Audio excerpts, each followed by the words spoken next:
All right, ladies and gentlemen, for the first time ever, myself, Mike Valentine, and my buddy Cheese, we are live during a Monday Night Football live gamecast.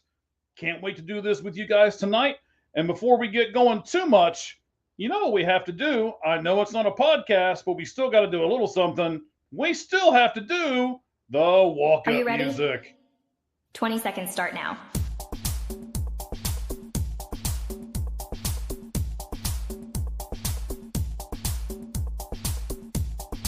Ten seconds remaining.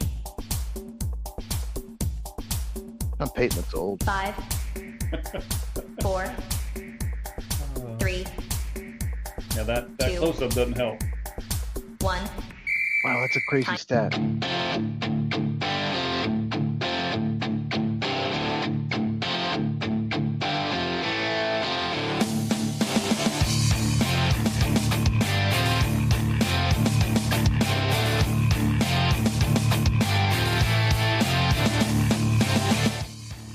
All right, guys, we are just going to talk and do what we do best and talk some more.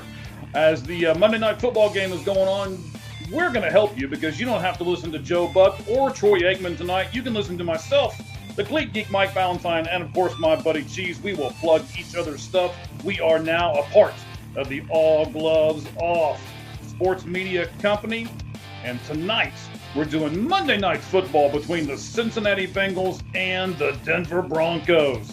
As you can tell, I got the old school throwback. You can't see a whole lot of it because, you know, the stomach covers it since I'm sitting down in the chair for a change, doing it a little differently so I can watch the game up here. But I'm rocking the old school 18 AJ Green right at the moment. Now, Cheese, he's got double duty, guys, because he's not only watching the Monday Night Football game between the Bengals and the Broncos, I'm banking just saw something on the other game between the Jets and the Dolphins. What do you got, buddy? Well, I just kind of looked. It was 3-0 last time I looked. Now it's 10-0 Dolphins. Darren Waller caught a touchdown. I thought he was in a retirement home by now. He's made of glass. He's always hurt. So Darren Waller, his first game back in like a year and a half, has a touchdown today on a 4th and goal. All right. So, yes, guys, we will keep you guys posted on both games. We'll do our best to do all kinds of stuff. I'm sure you're going to see both of us looking all around, all over the place. I know Cheese has got 2 TVs and 2 computers. I got a television and 2 computers and a phone and all kinds of stuff going on. So, if you see one of us kind of look off to the distance, don't think too much of it. We still love you. We're just doing 4 or 5 things at once. Also, you guys can leave your comments. We're not going to have anything scroll across the bottom of the screen tonight because it will cover up where it says down here where it says a live game cast. And I don't want to cover that up because I want people, when they're scrolling through, they can see that we're doing this right now. And we're doing it live, and we're doing it for the Monday night game between the Bengals and the Denver Broncos. So, Cheese, let's concentrate on this game for a moment as we're getting ready for the kickoff of the first game here. What do you think the Cincinnati Bengals have to do tonight to beat the Denver Broncos in Denver? Well, they have to give Jake Browning time. They got to give him time to get the ball to those receivers. The Bengals' offensive line has not been very good this year, especially run blocking. And the Broncos lead the NFL in pressure rate. So they've got to keep him upright and give him time to get the ball to Jamar Chase and T. Higgins, at least on that side of the ball. And on the other side, Trey Hendrickson must have a big game. They got to get pressure on Bo Nix. Bo Nix hasn't really played well this year. You got to force him in mistakes. You got to get turnovers and turn those into points. That's the only way the Bengals win. And yeah, that's how you've beaten the Broncos this year. Is Bo Nix has made too many mistakes and they've lost it 2 close games. So then, does this mean that Bo Nix has to also play better in order for the Broncos to pull out a victory tonight? He just can't make mistakes. I don't know that he has to be like amazing, but he cannot make mistakes. He's had some games where he's made some bad overthrows as well. He just does not look like he did last year, the last like 13 games. You know, he had a really bad start last year, but he was a rookie, had an excuse. Mm-hmm. So he's just, take the check downs, just be accurate and don't make mistakes and he'll be fine. Yeah, but I mean, he started off bad last year, but he improved as the season went on, and it's almost like he's regressed a little bit so far in his second season. Do you see that as well? Yeah, he just hasn't been as efficient. Like I said, I've seen some accuracy issues that I did not see last year. I wasn't super high in him coming in the draft. I was higher than I was Jackson Dart. But what I saw at Oregon was a guy maybe maxed out. I didn't think he had like the upside of some of the other prospects like Drake May or Jaden Daniels. So Mm-hmm. I thought that he had a high floor, but not a high ceiling. I didn't think, he'd ever be a top 10 quarterback. And then he played so well as a rookie, especially, like I said, the last 12, 13 games. So I'm like, okay, I'm wrong about him. But maybe, hopefully not for the Broncos. Maybe we saw the best of him. Probably not, but you never know. But, Sean Payton's such a good coach, such a good offensive coach. He's great with quarterbacks. So maybe the league has gotten a lot of film. I mean, a whole year's worth of film on him and has figured some stuff out. So, Well, that's what always happens, right? No matter what game we're going to be doing these game casts on. Which, by the way, tomorrow night, if you love baseball like Cheese and I both do, I know the name Cheese doesn't really go for football, or I mean, excuse me, for baseball. But there's nachos and cheese too at most ballparks. So we're doing that as well tomorrow night. We're going to be doing the live game cast of the Dodgers and the Cincinnati Reds. I can't wait for that. I'm a really big baseball guy, and I can't wait to sit here and call that game with the best guy I know how to do it with is Cheese, man, and I can't wait to do that tomorrow, buddy. I know who is that guy, right? Well, I tell you what, last time I went to an Astros game, there was a 350-pound woman putting cheese all over her pretzels. So it's not just nachos; she was was all over it. She was into that cheese pretzel, huh? Yeah. Yes. Yeah, and that cheese pretzel was literally into her too, right? Yes. All right. So from Empower Field, that's what they call it at Denver now. They're, like I say, we can't show you the screen, obviously, but we're watching the screens, we're watching the computers. We're going to talk about some other stuff as it goes along. We're even going to do some college football during halftime. And I also want to tell you that we got Roger Strauss coming on from the Red Hot Reds podcast. He'll give us some Bengals perspective in the second quarter. And then we have Fanatic Dak, who is with the Bronco Bros podcast, and he will be here for the third quarter to give us some insights and analysis from a Broncos perspective. So we'll have both of those guests. You'll have Cheese and myself. They're doing the national anthem right now as the flag comes out onto the field. I always love to see this, man. I love the patriotism that football displays when they do these kinds of things in the beginning. It's fantastic to watch. I agree. Yeah. So we've talked about what the two quarterbacks have to do, Cheese. Tell me, in your mind, give me the next most important person for the Cincinnati Bengals, and then we'll do the next most important person for the Denver Broncos as this game moves on. What you got? What's the second most important person behind the quarterback for the Cincinnati Bengals tonight? Whoever's blocking Nick Benito. So either Mari Mims or Orlando Brown. Nick Benito is just off to a great start. He's one of the most underrated pass rushers in the NFL. He's undersized, but he's so quick. So you got to give Jake Browning time. So one of those two, or just those offensive tackles, I'd say. We can almost say the entire offensive line, because as we're going to go through this, you're 100% right. He's going to have time. Mm-hmm. So far, he's thrown more interceptions than touchdowns in the half or so of the game he was in the first time. And then last week against Minnesota, he did the same thing, more interceptions than touchdowns. So we've really got to keep that in check. And I will tell you that we've also got a comment up here as well. So let's get that up on the board here real fast before we get going with the Progressive Monday Night Kickoff here. Let's put that up here from Ricky Logan. Says, "Houday, the Broncos defense will be too much for JB6. I want to be wrong." Well, I don't know if you're going to be or not, buddy, but I want you to be wrong, obviously, rocking the old school AJ Green over here. So, I want you to be wrong too, but we'll see how all this works out. And I will try to be biased, but I don't know how much of that I can promise. I'm a pretty good Bengals guy here. So at least I'll try to be unbiased Yeah. when the Fanatic Dak comes on in the third quarter. I think JB9 would be a much better chance to win if they had JB9. Oh yeah, But Just- yeah, that's just a little okay. bit, just a little bit. See, Burrow. One thing that I think is so good about him, if you watch him, especially in that Super Bowl run, he's so good when he gets pressure. Like he's so calm. He still makes plays. Even Mhm. better than Dak Prescott last night. But can't believe I brought that up. But Joe Burrow is so good under pressure, and that's we talk about the best quarterbacks in the league. A lot of people like to say Josh Allen, Lamar Jackson, but he is better than them when he has pressure, in my opinion. So, because he gets pressure a lot because the offensive line, but the Right. guards have been awful. Both guard positions have been awful this year for the Bengals. All right. So then we talked about the Bengals and what their second, behind their quarterback. So if we assume that Bo Nix is the most important person for the Denver Broncos, then who's going to be that number 2 most important guy for the Denver Broncos, Chiefs? Whew. If Burrow is playing, I would say Patrick Surtain, reigning Mhm. defensive player of the year, because he'd be covering Chase.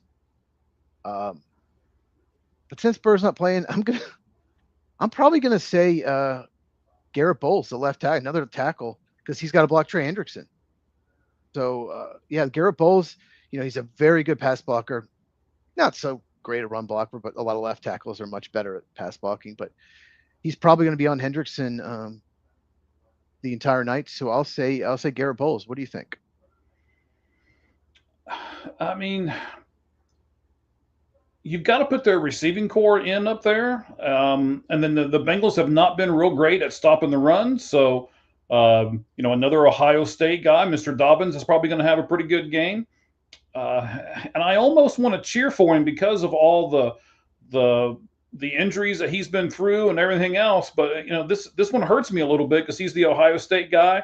But I do not want Denver to win. So it's like, how can you cheer for a guy on that team when you don't want that team to win? So, it's an interesting conundrum here as they get ready to kick off. Here we go. Yep, boom, there it goes. All right. Let's talk about this real fast. As taken out from the about 1 yard into the end zone, he's crossing the 30 and down at about the 31. So, what do you feel about this new kickoff thing where there's you really don't get a run back anymore. You got to drop it in the little zone and all that kind of stuff. What do you think about how the NFL is trying to do the kickoffs now? They're trying to make it more exciting. The kickoff basically disappeared for a while because everyone's got the leg to kick it out of bounds, make them go the distance. So they did this. Basically, if you did not know, the ball comes out to the 35 on a kickoff. If it goes in the end zone, not a punt, but a kickoff, it goes to 35. So they want you to return it because most returns won't go to the 35. And then this could lead to more returns, more touchdowns, more exciting plays. So they're just trying to get more exciting plays. It's has to land in the landing zone. I think that's a little stupid, but I don't know. What do you think about the landing zone rule?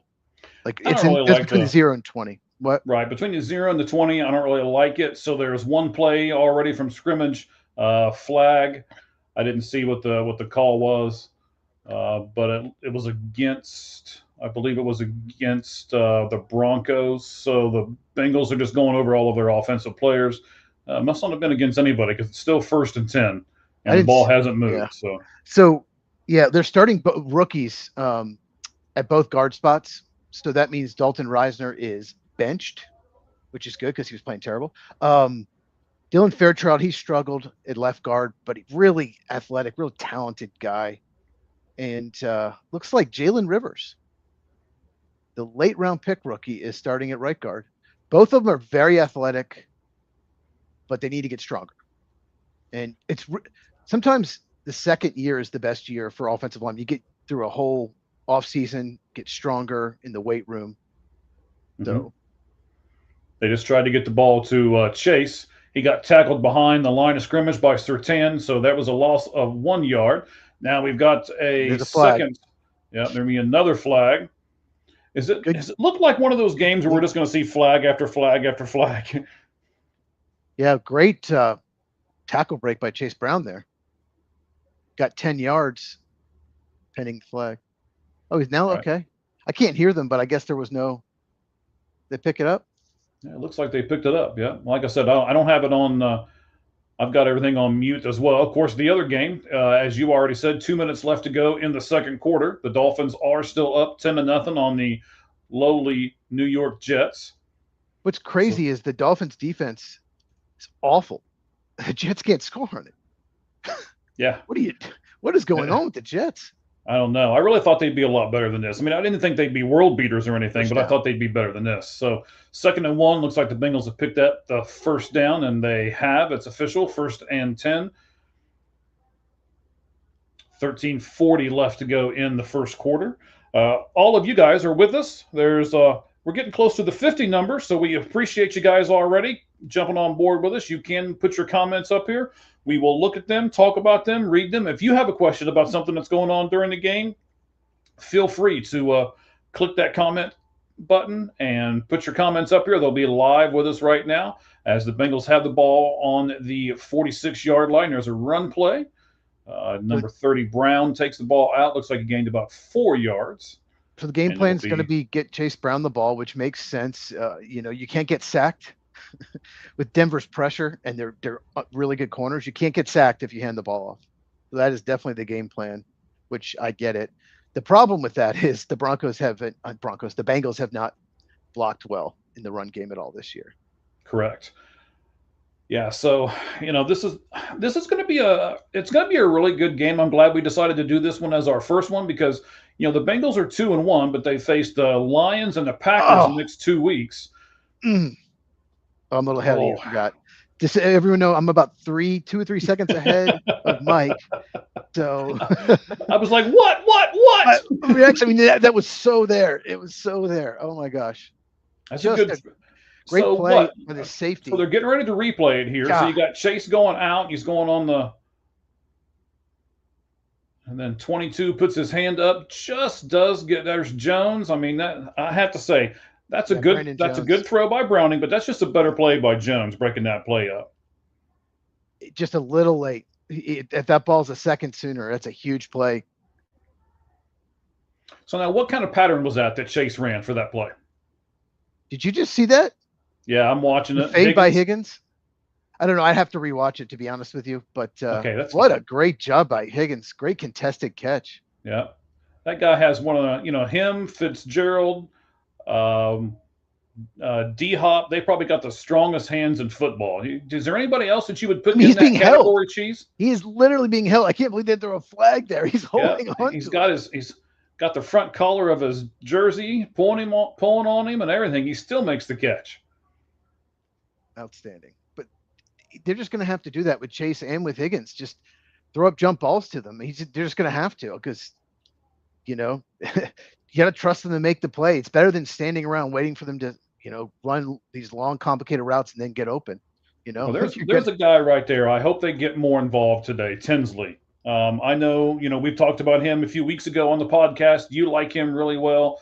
It's off to a good start. Yes, he is. And, can't you can kind of, I know you have talked about this before on some of your podcasts. You use the big guys to clear out the middle, and then you bring out a guy like Tinsley to get 8, 10, 12 yards in the middle, right? Yeah, especially like someone like Jamar Chase, who's a deep threat, big play threat. You can send him deep, and you can't. They might do that because they have Surtain, but most teams don't have a corner that can cover Chase one-on-one. So a safety has to run with him too, and you clear out the deep safety, and you clear out the corner. And that's going to open up the middle of the field for a tight end or a slot receiver or somebody else. And the Packers do that all the time. They'll used to be Christian Watson, and they did it with Matthew Golden a lot the last couple of weeks. And, the middle of the field's open for Tucker Kraft or Ontavian Wicks or Romeo Doubs. Right. So here is Red Hot Reds podcast. That's actually probably Roger that's going to be with us here in just a little bit at the start of the second quarter. He'll be on with us as they do a running play here. Looks like a gain 3 or so yards to Brown. 2nd down and 7 is what we'll call it. And he's got 2 tutties in the game in preseason. I'm not sure. So that is already, 3 carries and a catch of 4 touches for Chase Brown already. All right. So how many plays are usually scripted in the beginning of a game, Cheese? How many plays are usually scripted in the beginning of the game? Depends on the team. Some Usually you want to do at least 15. Some do 20. It just kind of depends. And sometimes you have to go away from it. If, something catastrophic happens, you get down like 14-0 because of turnovers or something, you might have to change it. But typically you should do well. You should score on your first drive because everything's scripted. Right. That's kind of what I was getting at is, I know the Bengals look good on this first drive, but they should look good. That's kind of what I was going to say to you. Yeah. So it's 3rd and 2. There is 9 minutes and 33 seconds left in the first quarter here. Jake Browning has only had one uncompleted pass. Big third down here. Big third down here. They're on the 9-8. Looks like 8-yard line. You're going to go for it on 4th down. Might as well run it because you're going to go for it on 4th down. They're going to throw. It's a really poor throw. I mean, you got to at least give him a chance. Throw it to the back shoulder. He just overthrew it. You got to give him a chance. And I like running there because 3rd and 2, if you get stuffed for no gain or you only get one, you're going to go for it anyway, right? Correct. So I love running 3rd and 3 or shorter. I love running the ball. In this situation, you're going to go for it.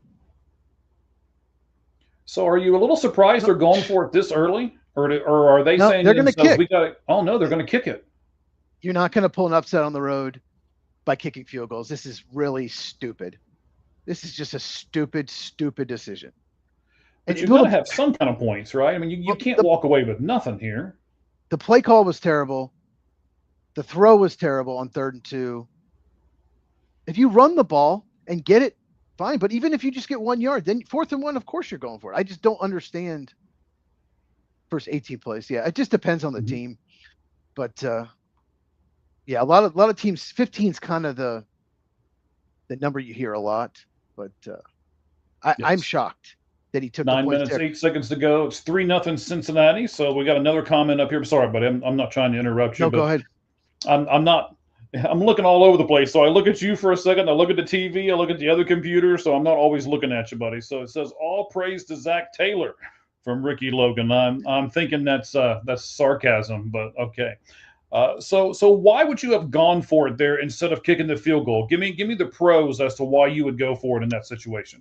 Because it's only 2 yards, first of all. Second of all, your goal to go. I mean, you got to pull upsets. You got to get touchdowns.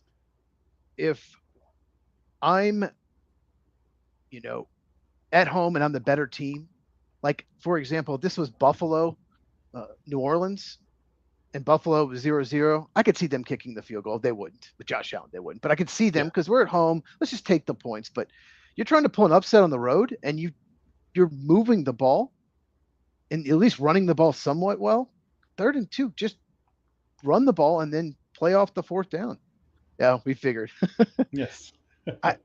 You play to win, and analytics says you should always go for it in that situation. The reward is 7 points versus 3. And if you don't get it, the other team has to go 90-some yards. And isn't that also saying to your team, we don't think you can get 2 yards in 2 plays?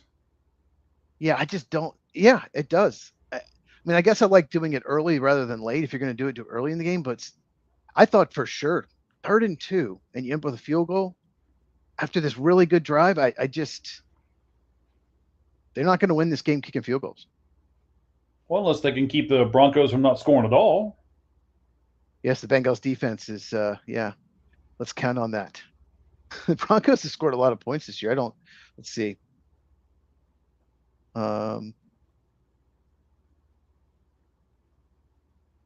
Seems like they've put up a lot of points in all their games. If I could pull it up. Guess I can't. Okay, let's see. Yeah, they've scored 20, 29, and 20. No, wait, 20, 28, and 20. So they've scored at least 20 in every game. And Ricky, by the way, you should be proud of your graphic, buddy. I'm looking at my X account and stuff all at the same time. You can get us over on X at All Gloves Off SM, which of course is All Gloves Off Sports Media, is what the SM stands for. You can go over to that. Cheese, where can they get you at on X, buddy? It's at Football Cheese. So just at the word football and then CHEEZ, like you see on the screen, at Football Cheese. So yeah, check me out there on X and follow me on YouTube, Football with Cheese. Follow my YouTube, subscribe, hit the bell, all that. I cover NFL mostly, but I do some college football and the big focus on the NFL draft. And we have a return. he gets to the 30. That's why you don't want to kick it out of the end zone. You save 5 yards there. That's what they want. They want to see more kickoffs. They want to see more exciting plays in the game. Yeah, but if you just downed it in the end zone right there, then you get 35 yards, right? Right. So if it's ever kicked into the end zone, would you ever bring it out of the end zone? I mean, you just take a knee and get 35 yards, right? Probably not. You take a knee unless you want to use clock, like at the end of the game, you want to use clock, or just you like the matchup. Maybe the other team it's bad at covering kicks, and you have a good kick return. I think, you remember teams used to have a specific kick returner, like Brian Mitchell with Washington, Metcalf. What was his first name for the Browns? Eric. And yes, Eric. And they would change. They had games where they completely took over the game in returns. I think NFL wants that again. We might start seeing teams draft 4th, 5th round, just return specialists. The 5th receiver, the 3rd running back, but they're also the return. Oh, maybe like the 5th corner. Nobody in the backfield on 2nd down. See if we see a lot of that formation.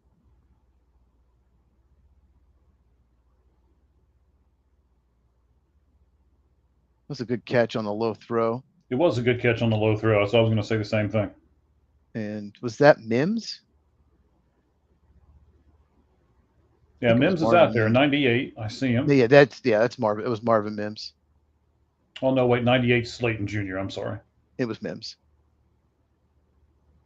Well, this would be huge for Bengals to then get a 3-and-out. So it looks like they're going to go. No, they're not going to go empty there. He was just way back there. Well, that running back is way back there. He's like 7 yards off the line. And they have to call timeout. Wasting timeouts. This is the Packer way. It's like they watched the game last night. Hey, how do you waste timeouts? The Packers and the Rams, I don't know what it is, but they always it's those two teams always are out of timeouts when they need them late in the first half. Did you see Alabama? They wasted all 3 timeouts in the first quarter against Georgia. Yes. It's tougher on the road. I'll say that. It's tougher on the road, but the Broncos are at home. They shouldn't be wasting timeouts here. So you said earlier that you weren't real high on Bo Nix. I think that's actually when you and I were talking off the air before we came on the air. Let me ask you this, and I want to wait till after this 3rd down play. I think. Hang on, this is going to be a long answer from you. So let's get this 3rd down play out of the way first, and then we'll do a question here about Bo Nix real fast. What a horrible play call. It's so easy to read the play. You give the Cincinnati defenders time to catch. It's such a long play, that pitch. I hate that play call unless you do it like a fake someone else, then pitch it. But I can't stand that play call. And it seems like a lot of NFL teams run it. But great stop by Cincinnati. Yes. So it's 4th and 2. Obviously, the Broncos are going to kick it away. And this was to the rookie Harvey, right? Yeah. There was a jet sweep, but he didn't really sell the fake. He kind of just leaned there. He didn't hand it off. If they jet sweep there, that's a 1st down. So I just don't like that play call. Well, I think the play call would have been better had it have been executed the way that it was supposed to have been executed. And they get a touchback. Not a very good punt at all. Great. So when they get a touchback like that, it goes out to the 35, right?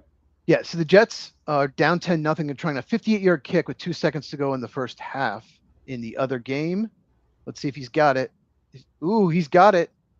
10-3 halftime. Dolphins lead. Is that Nick Folk? Is he still alive? Is he still alive? Yes, he's still alive. Nick Folk. I think I had him on my fantasy team like 15 years ago. Alex Moore, referee here for the Bengals and Broncos game, is signaling holding on the Cincinnati Bengals. The Bengals way.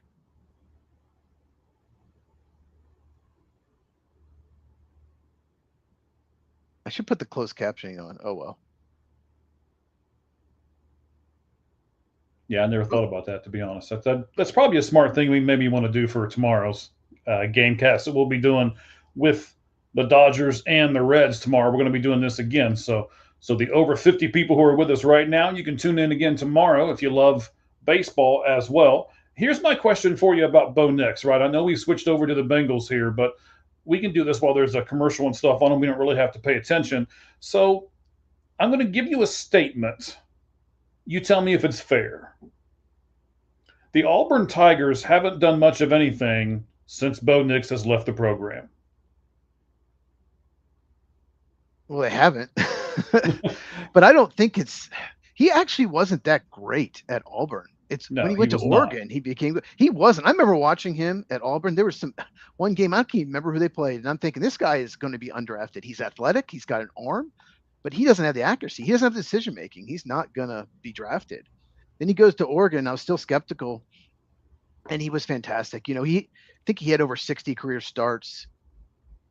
I wasn't high on him in the draft just because his average depth of target was so much lower than the rest of them, which means he was dinking and dunking a lot. That's Oregon's offense, though. Get the ball in our playmakers, let them make a play. But it just worried me because his stats just were amazing, but a lot of them, he was just playing with a lot of good players and just putting the ball in their hands. But that's such a good fit because the Broncos like to do that too. Sean Payton likes to throw to the tight ends and running backs. He likes to get it out quick. He likes to not turn the ball over. So he's a good fit for this offense. But I thought he had a high floor. I thought he'd be a decent quarterback. I just did not see the upside, but he really impressed me last year. But so far this year, we've seen some of the stuff you saw at Auburn. The decision making, the accuracy just hasn't been as sharp. He just has not been nearly as efficient. And it's possible teams just got a lot of film on him and they're just throwing everything at him, showing him different looks, and he just have to adjust. So we'll see how he does in this game. Right. So I mean, even when he was with Auburn in 2019, he was 9-4. The team was 9-4, right? In 2020, they were 6-5, and in 2021, they were 6-4. So, his passing touchdown to interception ratio was 16-6, 12-7, and 11-3. So like you said, he did not do a whole lot until he got to Oregon. We'll talk about his Oregon stats next time that Denver has the ball, but. Yeah, you're 100% right. He wasn't great at Auburn, but I also wanted to make the point that if he wasn't great at Auburn and Auburn hasn't really been great since then, that means Auburn's not been great for a while, right? They haven't. They have not. This is the best team they've had in a while this year. And how far do you think they can go this year? Nice 7 or 8 win team, probably. I mean, they've already got 2 losses in conference. They lost to Texas A&M and Oklahoma. I don't know. I haven't really looked. I think they're 4-2, 4-2, 3-2, 3-2. I'm not sure. They beat Baylor. That was a big win for them. They had to win that one. Okay. So 2nd and 5 for Cincinnati. Yep. 6 minutes. Chase Brown. 18 seconds left. Definitely featuring him. They featured him a lot in their win in Week 1 as well against the Browns. Same situation. Browns have great pass rush. The way to stop a pass rush is just run the ball. Oh, that was so close, but there is a flag. I think they're going to get defensive pass interference. And, that's another reason why to just keep throwing the ball up, right? If you get a penalty, like maybe every 3 passes, then that's going to help you a ton too. So you may as well, again, just continue to throw the ball up. Yeah, on Riley Moss. If Riley Moss is on Jamar Chase, I'm throwing that every single play. And Riley Moss was holding T. Higgins in the first drive on that contested catch.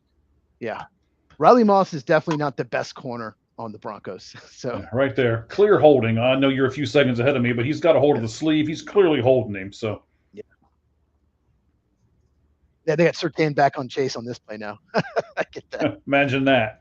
But the problem is you've still got to have one guy because, Higgins is on the other side then, right? So right. One way or another, one good receiver is going to be open. And then if if by chance you do that, then you run the ball like they are now, or you do something in the slot to Tinsley. I mean, the offensive firepower that this team has is fantastic. It's just, can Browning get it to the guys? That's the question. Yeah, and can he be protected? Well, yes, and can he be protected? You're 100% right. I didn't think about that, but yes. I do like the game plan, though. Chase, even if he's getting 2 or 3 yards of carry, you still have to have that. You still have to run. You have to have that foundational setup play action. 2nd and 7. Okay, so looking at a 3rd and about 2. It's a really good tackle in the open field on Chase. Mm-hmm.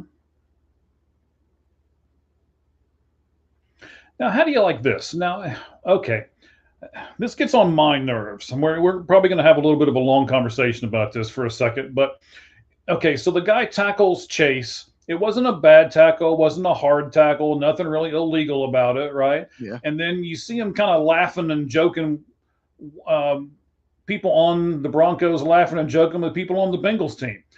Man, if I'm out there, there's nobody laughing, there's nobody joking. We're serious the entire time. What do you think about this new brand of sports where guys seem to be just friends and pals all the time, even on the field? This is the big difference here, real quick, on Jake Browning versus Joe Burrow. That's the second time he's overthrown. You got to give Higgins a chance. Mm-hmm. Throw a jump ball. You got to give him a chance to catch it. He's overthrown him now twice. The accuracy is just not there. That's just a poor throw. So they didn't go for it the last time, but they're going for it this time? Yeah, that makes no sense. With Higgins on the sideline. They might be trying to draw him off. We'll see. But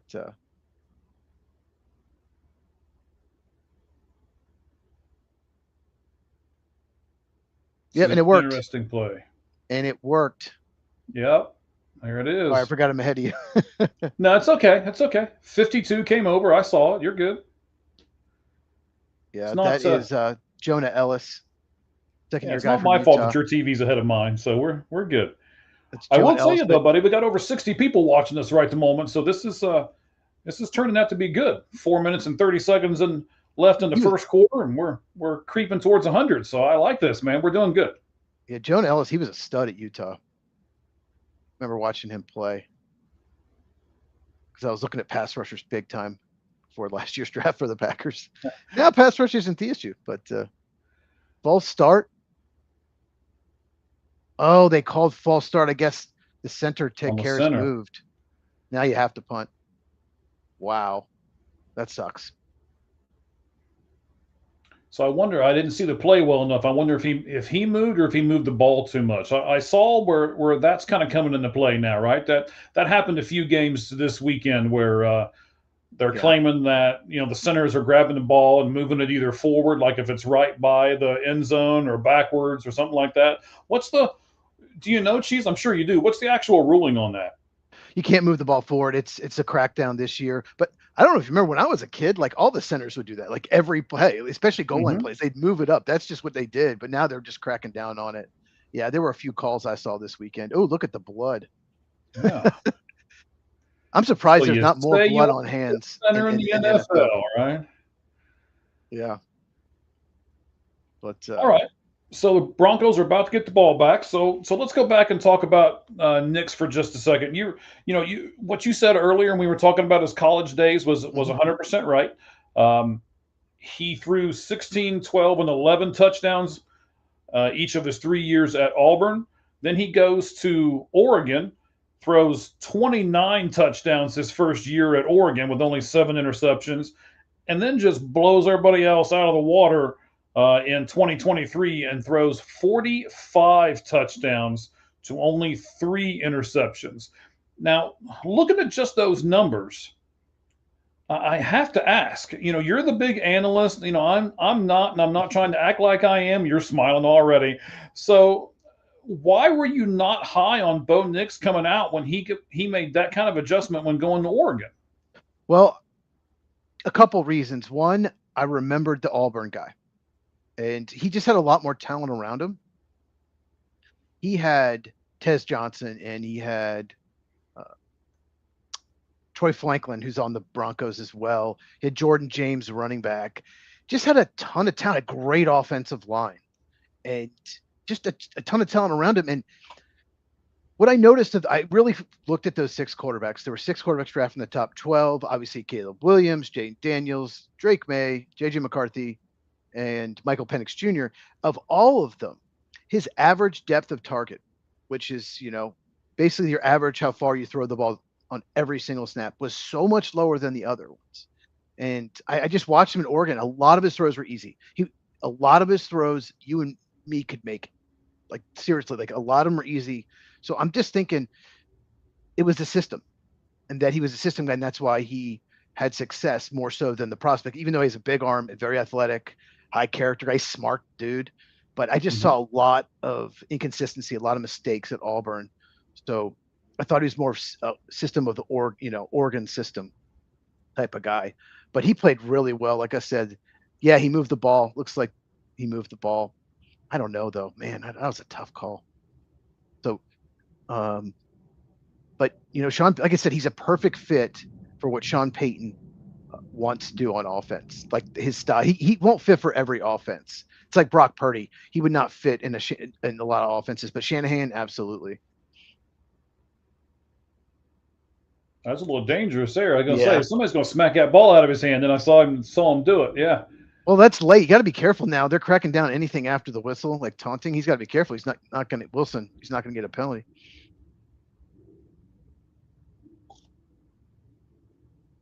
Oh, Evan Stewart's another receiver for Oregon. God, Oregon has these undersized but just so explosive receivers. They always do. Big win for Oregon, by the way, on Saturday. On the road at night, whiteout at Penn State. Huge win. So Troy Franklin, this is the problem with him. Very talented guy, was a 4th-round pick from Oregon, played at Bo Nix. You got to catch that. That's a perfect pass. Yeah, that's right there. He's real inconsistent with drops last year. He's got talent. He's a 4th-round pick last year. I thought it was a steal. I thought he was, a late second, third type. And it just is just awful. I mean, that's got to be caught. Now it's 3rd and 7 instead of first down. Yeah, big swing. 3rd and 7's not wide open. Cortland Sutton. They need to feature him more. They finally did last week. They did not feature him enough in weeks 1 and 2, in my opinion. And they featured him last week, looked much better. I didn't say that just because he's on my fantasy team, but he's just a very good player. No one picked him up. He just playing his zone, and he's just wide open in the middle of the field. So that's one of those things when they say you sit down in the zone, right? You basically find the spot in the zone. You just kind of sit there and wait for your quarterback to see you. You turn yourself so that the quarterback can see your numbers and can throw it at you. Got to be careful. You don't want to get a horse collar there. Yeah. Troutman, big play. He's not exactly Mr. Speed tight end, but who was on coverage on him? Who was on coverage? I did not see. I know we're about to see here. Oh, linebacker 44, Knight. Oh, yeah. The rookie. Demetrius Knight. Yeah. I thought he was a major reach in the 2nd round. I thought he was a 3rd or maybe 4th-round pick out of South Carolina. To me, just didn't have the instincts to be a really good player in this league. Hope I'm wrong, but me too. He gets the tackle there. I actually like Barrett Carter, the 4th-round pick. I liked him better. The other linebacker they took in the draft. I liked him. I had him higher than Knight on my board. So what do you think about R.J. Harvey? They're featuring him right here on the screen from UCF. What do you think about him? I thought that was one of the biggest reaches of the draft. He's 24 years old. He does not pick up the blitz well at all. He doesn't really have very good vision from what I saw in Central Florida. He actually started out, I believe, as a quarterback at UVA, which is crazy. They took him in the 2nd round. If they took him in the 4th round, I'd be like, okay, great pick. But Scadaboo was on the board. Dylan Sampson was on the board. Like Scadaboo would be such a perfect fit in this Bronco offense. Now, well, I think Scadaboo's a perfect fit in pretty much anybody's offense, but Harvey's much faster than Scadaboo, no doubt about it. But I'm shocked that they didn't take Cam Scadaboo, especially because he's great at receiving, great at pick up the blitz, breaks way more tackles. Harvey, though, I mean, I watched him at Central Florida. He is explosive. He's fast. He's a home run hitter. Yes, he is a fast running back, and that's obviously what Sean Payton wanted. But the fact that he's 24 years old and running backs don't last long, that just shocked me. When he's a free agent, he'll be 28. So I just thought there were 5, 6, maybe 7 running backs better on the board. But he's not like a bad player. It's just I thought he was more of a fourth rounder. I mean, Ja'Cory Karski-Merritt, I had him higher on my board. He went in the 7th round, and he's been really good for Washington in his rookie season. Right, now just preparing everybody here. We got 35 or so seconds left in the game. That'll be the end of, I'm sorry, not the game. That'll be the end of the third quarter. Roger is going to come on with us here in the when this first quarter ends and the second quarter begins. And I don't know, Cheese, we talked a little off air here. Incomplete. That's Bo Nix right there. That's an overthrow. He's been doing that. That's terrible.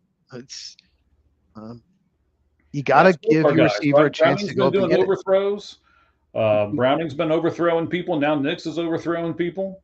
Yeah, that's Pat Bryant, the rookie 3rd round pick. Another guy. I like him. I like him fine if he goes in the 4th or 5th round. 3rd round, there were better receivers on the board. Jalen Royals was available in the 3rd round. A lot of good receivers were there. I was shocked. He's a 4.6 guy. He's not a speedster. All right, so 3rd and 5. Illinois.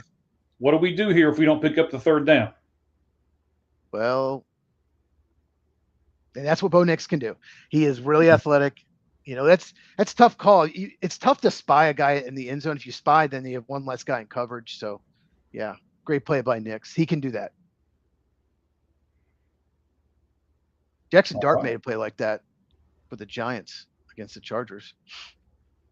One of the probably has to be the biggest upset of this week still, since we're doing the Monday night games right now, right?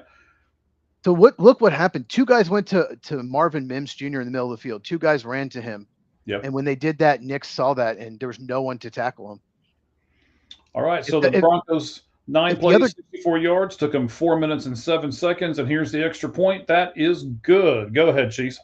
Well, if one of those defensive backs runs with Nix, looks at Nix moving and runs with him, he probably doesn't score. But they both ran to Marvin Mims across the middle. So just, yeah. Great play by Nix.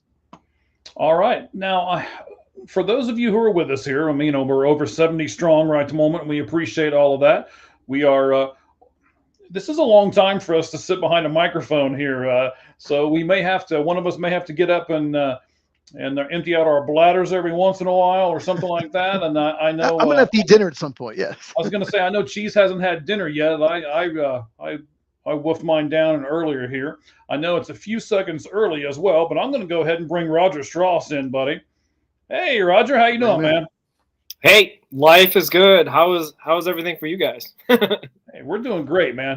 Good, man. Haven't done anything like this before, but this is really working out well. And now that we got you, it's going to be even better, buddy. Yeah, you guys are doing great. I mean, this is kind of like the Mancast for you guys, just bringing on guests and talking football, and unfortunately coming on right as the Bengals get scored on, so that's great. Yeah. So now, if we do this again and we bring you on when the Bengals are scored on again, you're not coming back, just so you know, all right? Yeah. Well, yeah. Well, I mean, if it happens, I guess, for the Reds watch along tomorrow, then yeah, for sure, if that's the case. But yeah, I don't know. I'm not the biggest Bengals guy. I obviously live in Cincinnati. They're everywhere, so I support them. I support the guys that support the team as well. It's a good fan base because they're not. I mean, obviously, it is a good fan base. Cincinnati fans they have a great fan base. They're very dedicated to this team, and unfortunately, they keep getting kind of that short end of the stick and losing some tough games. 2021 or the 2022 Super Bowl obviously comes to mind first, not to mention the 80s. So hopefully, one day, kind of like the Reds, they'll break through and they'll be on the other side of that and bringing home a championship for the city. That's right. So we'll talk about you here for a moment, Roger. Now, I know you got a podcast that you're doing with Ricky Logan. Tell us about that podcast, buddy.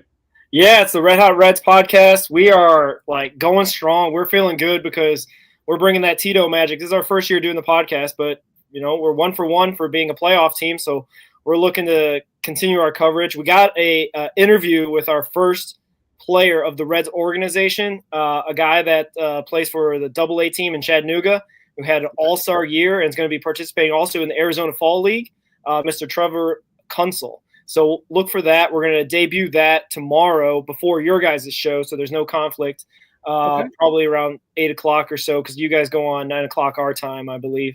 Yes, so, that's correct. We'll go on about 30 minutes early, probably, right at the end of the Red Sox-Yankees game. Yeah.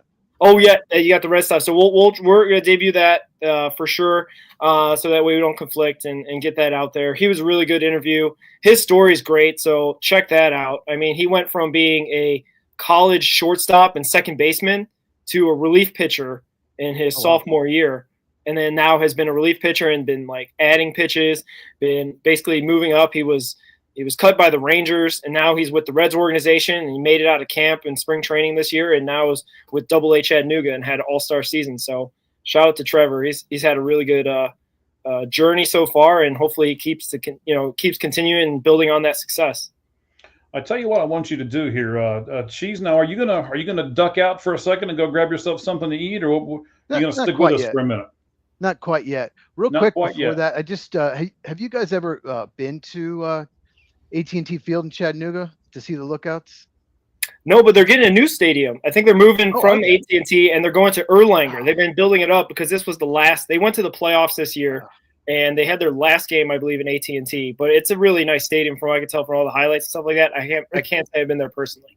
It's awesome. I've been there many, many times. I used to live in Chattanooga, and the aquarium's right there.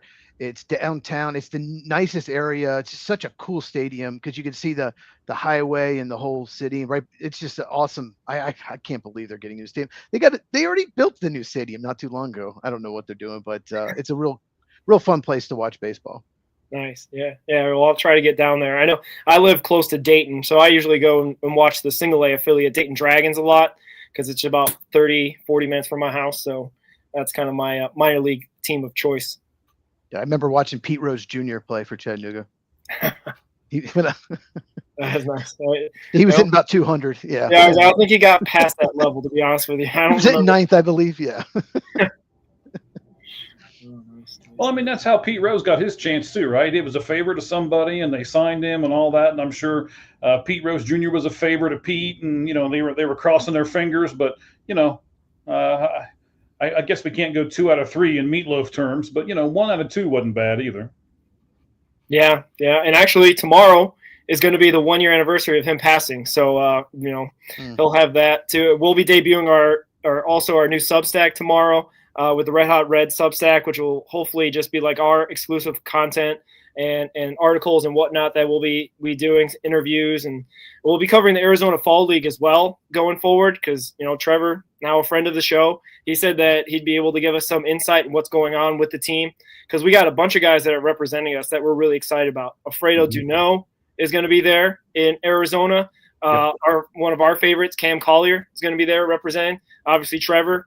Another guy, a Dayton guy that I really like, Luke Hayden, is going to be there out in Arizona after having a great season with Dayton Dragons. So shout out to those guys. Hopefully they have great success this fall league. Yes, and I tell you what I want you to do, Roger. I want you to get a picture of the 3 of you on the screen, and I want you to send that to me because I'll be at a bunch of Arizona Fall League games. So we'll go see your buddy, and we'll see if we can't get something signed for you, and we'll send it to you in the mail. All right? Yeah, for sure. Yeah, and I forgot to even mention that Trevor's like a straight up Cincinnati guy. He went to Say Next in Cincinnati. Was talking about all his favorite spots here in Cincinnati for food. Like he's a Skyline guy through and through. So shout out to Trev about that. Yeah, we'll focus a little bit on the Bengals and the Reds for this quarter. Now, we are going to have Fanatic Dak on. He'll be in the third quarter with us. So we'll do some focusing on the Broncos as well. Bengals have the ball. They're down 7-3 at the beginning of the second quarter. There's a completion. 3rd and 1, yeah. Real quick, let me update Jets Dolphins. Darren Waller, 2 touchdowns, tight end. Unbelievable. Really? He didn't even play last year. He was, former Giant. He has 2 touchdowns, 17-3 Dolphins, but Tyreek Hill has been carted off in that game. But just shocking, the Jets only have 3 points against the Dolphins defense, which is just horrific. It makes the Bengals look like, the Broncos defense. Hey. I think they jumped, so I think it's first down no matter what. Yeah, looks John Franklin Myers looks like he jumped early. Yeah. Yep. Free play. So Roger, do you have any jerseys, any Bengals merchandise that you wear around right at the moment? Trying to get them to 3 and 1? No, I can't say. Not like I said, I'm not the biggest Bengals guy, not the biggest football guy, but I do. I am a red-blooded American, so football is very in my veins. But I don't know. I kind of float around with different teams. Bengals, obviously, Burrow are very attractive, especially last year. He had such a great season. But no, I can't say I got any merch of the Bengals around here. I don't know. Yeah. It's a lot of red stuff. All right. So we certainly appreciate JC as always. He's Oh. here with us. Wow, what a freaking play. Oh my Great gosh. Was he throw, inbound? great catch. Just, I don't know why they don't do that more. Just throw it up to Higgins. He's 6'4". Just do it. Like, he's going to come down with it. He looks Oh, like he's no. inbounds. Yeah. Oh, no. Penalty. Oh, it's against Cincinnati too. Illegal formation. I obviously can't hear what he said, but illegal formation. But we can't blame Jermaine Burton because he's inactive. Usually it's Jermaine Burton's fault. Oh, God, is it Pirine? What did he? It looked like it was Chase, right? I actually have a friend that has like some see. interesting stories about Jermaine Burton and his off-field activities. I guess He's he a just, psycho. He's not the only He's one. a total psycho. Like, he's so talented. If you watch him in Alabama in some games, you'd like, okay, this guy's a first-round pick. He's a total psychopath. He's Yeah. nuts. Right, JC. Thank you for reposting our stream. We appreciate it. We're close to 90 people following us live right here on the Monday Night Football Live Gamecast. We appreciate each and every one of you. Mm. Let's get These penalties. your are killing buddy the Ricky Bengals here. right now. He's over here. He's over here clowning. yeah, Ricky's trying to bring up that I'm from Chicago, so I do have some of that Bears Oh. DNA still in me, but I Oh, don't say no. that I actively. That sucks for you. Yeah, it's in there, and unfortunately, my dad's still a follower, and I don't know. It's definitely not. I'm not proud of it, but they I think they got a quarterback. I don't know. Caleb Williams is okay. That's a topic for another day. Well, I think I've you've done a lot covered of that research topic on pretty it. well over the past I few have done weeks, a lot so. of research on Caleb Williams the last year and a half. So, He would not like my show. Yeah. Oh, So Cheese, you don't like those Dolphins uniforms, the black with the colors on them? Terrible. The thing is, the Dolphins, we did the top 10 uniforms. They were one of my top uniforms. I don't like it at all. I like their normal uniforms. They have one of the best in the NFL. I do not like these. I don't know. I kind of like that, to be honest with you. I kind of like the look. That blue doesn't go with the black. I just don't like it. So what do you guys think? Comment for us. Tell me if you like the look of the new Dolphins uniforms. I'm saying yes. Cheese is saying no, and I don't know what Roger's saying. Are they going for like a Miami Vice look, like with that? Like it Yes. doesn't seem like it though, because it's too dark blue. Like I thought it had to be more of a teal to get that Miami Probably. Vice look. But Yeah, that's exactly what they're doing. That's good call, Ricky. Yeah, that's what I mean. Or Roger, excuse me. no, it's all right. It doesn't. I don't think they're pulling it off. That's the thing. So I don't No. like it. If they're going for that, I've seen like I think Florida International University down there in Miami has like a real like Miami Vice 305 type thing, and it's like teal and navy or neon pink and all that stuff. So like that's like the legit jersey, I think. Yeah, I like that jersey too a lot. I'm just looking at our X account here. Again, you can get to us All Gloves Off SM for All Gloves Off Sports Media. That's our main account here. We've got almost 7,500 people on the account. Roger, you're with us here during this second quarter of the Monday Night Football game between the Bengals and the Broncos. Tell us where they can get you and Ricky on the podcast account, buddy. Where's that going to be at? Yeah, we got our X account, Red Hot Reds Podcast, and we also got our YouTube, Red Hot Reds Podcast. We even been streaming on Instagram. We got an Instagram account that Ricky runs, Red Hot Reds Podcast, along with Facebook, and I don't think we're on TikTok. That's probably the only one we're not on, but we're on everywhere else. Our Substack we're going to be launching as well, coming soon. So be on the lookout for that. We also subscribe to this channel. We go live on All Gloves Off YouTube channel for our weekly show or for interviews. So be on the lookout for that.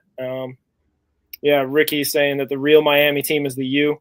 Yeah, for Holy sure. crap. Justin Fields, you guys, oh my God, you got to see what Justin Fields just did. I hope they show it on this game. Holy crap. It's a fourth down. He runs right. Looks like he's totally screwed, runs left, and runs for like a 50-some yard, 43-yard touchdown. Incredible. Justin Fields, he's a wide receiver, like in a quarterback. He's a quarterback that's got a wide receiver's body. Incredible play. Wow. Holy crap. I'm watching the replay. I mean, he looks like he's going to get sacked for like a 10-yard loss. There's Jake Browning back to pass. Now he's scrambling, but he's not going to run for any kind of play. In fact, he can't even complete the pass. He just throws it away. Well, problem is it's 3rd and 15 because they had 2 illegal formations instead of 3rd and 5. That's a big problem.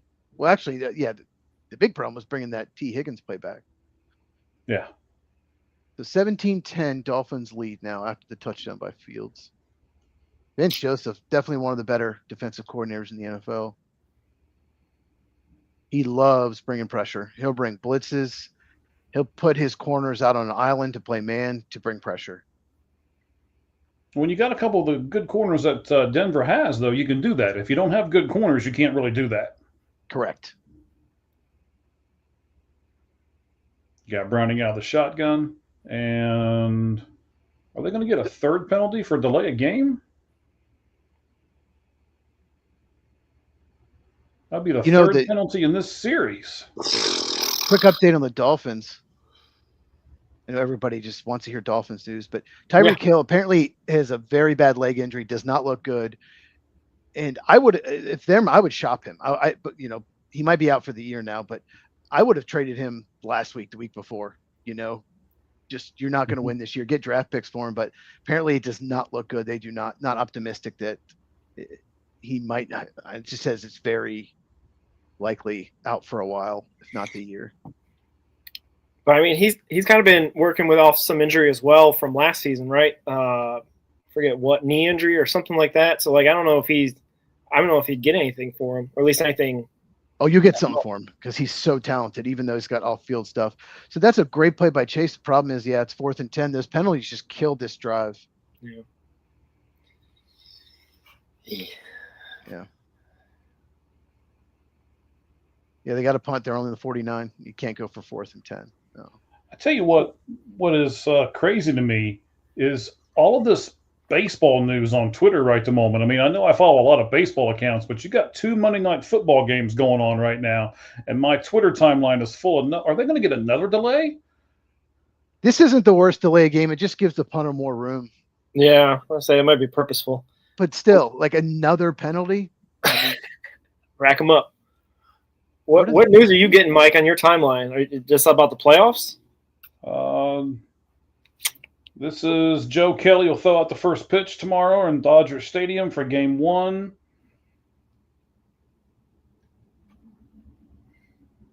I mean, there's been all kinds of firings. There's been, we got a lot of stuff to talk about tomorrow, Cheese. And now, Roger, are you going to try to join us tomorrow for our cast then as well? Hang on, I gotta get caught up on the comments over here.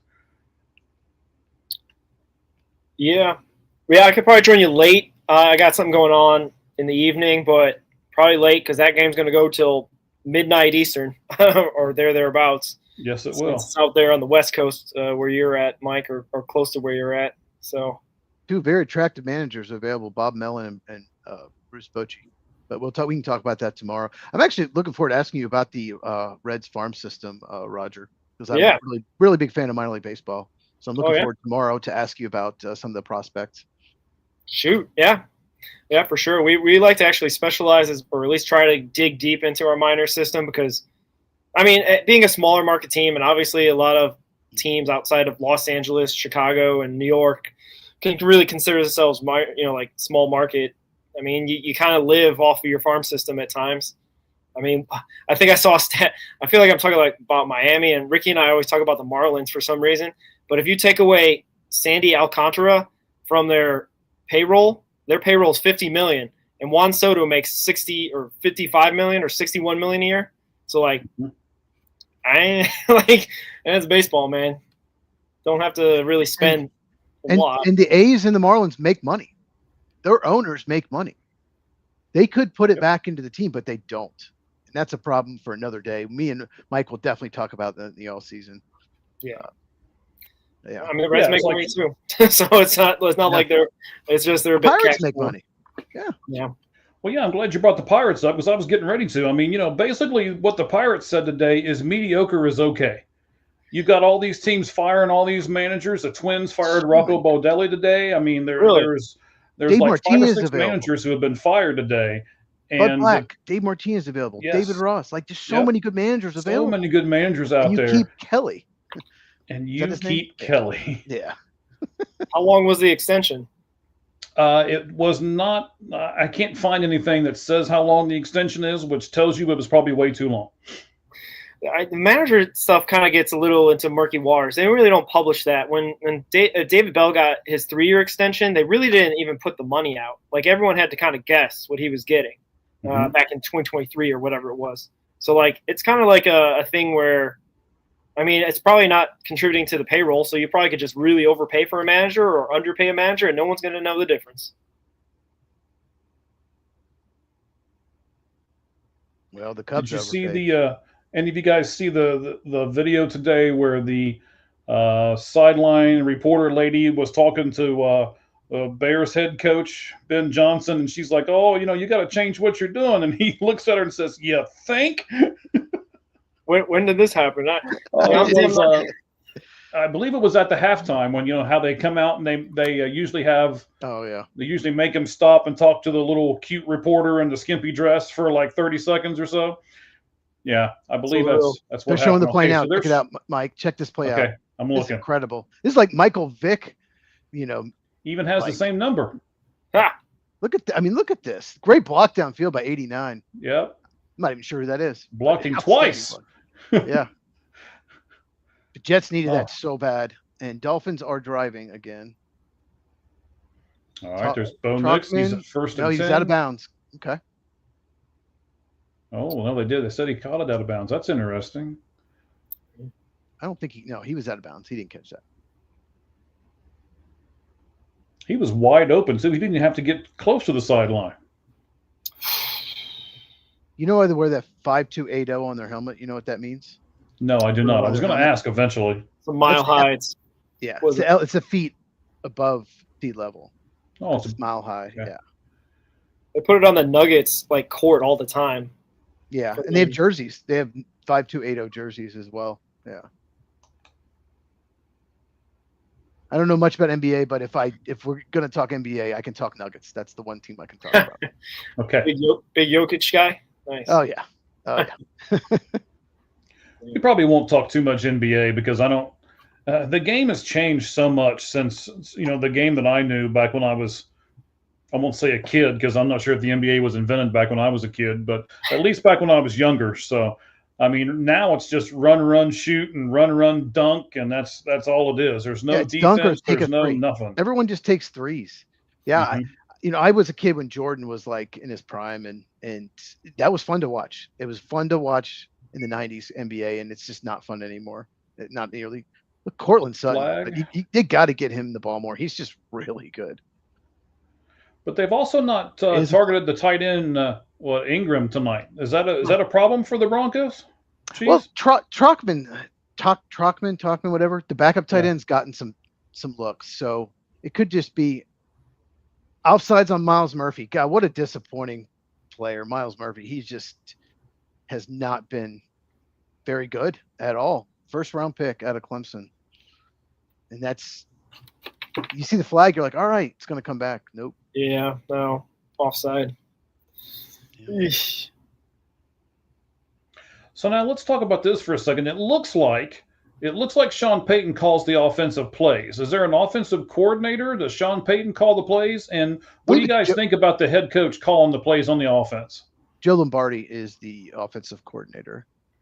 What do I think? I'll go ahead and go. Yeah. Yeah, go ahead, buddy. I mean, Sean Payton's a very good offensive coach, so I have no problem with it. It can be tricky in game time situations. You have to make a decision. You're thinking about the play, so it can be tricky, but I don't really have a problem with it. I think most offensive coaches probably do actually. Most offensive-minded head coaches do call the plays. I don't have the stats on it, but I'm okay with it. The offensive coordinator, their main job, the coordinator is the game plan, is their weekly game plan. As long as you have a coordinator that has a good game plan, then I have no trouble with the head coach calling the plays. So, Roger, do you agree with Ricky here? Is the Bengals defense the worst tackling defense of all time? Yeah, sure. I mean, they put a bunch of money into their offense, and they got guys that should be playing up to their level, but it just feels like they don't at times. So I don't know. It's not pretty on Sundays to see their offense get shredded all the time. And I'm mostly thinking of like last season when like they have like the Ravens with like Joe Burrow playing one of his best games, and Jamar Chase having one of his best games, and they lose the game like 42-38. It's like, well, just have a little bit of defense would help. I don't know if that was just great play by Cortland Sutton or horrible defense by Cam Taylor-Britt, but probably both on that play. Cam Taylor-Britt just got absolutely destroyed on that play. We got Cam Sutton's a great like an injured Bengal down. Cortland Sutton's a great player, but this is just terrible defense. He's not high on people's lists as corners or CTB, so it's kind of. I really liked him in college. I liked him coming out as a prospect. Looks like I was wrong out of Nebraska, but isolating him. He just overran him. I mean, it also looks like he was right up on him, bumped him, and then didn't completely whiffed on the tackle. If you're going to be up on him, you got to tackle him immediately. And the Dolphins just got another touchdown. Boy, yeah, I'm seeing it. It's really bad for the Jets. It's a disaster. Devon Achane with a 9-yard touchdown, according to this.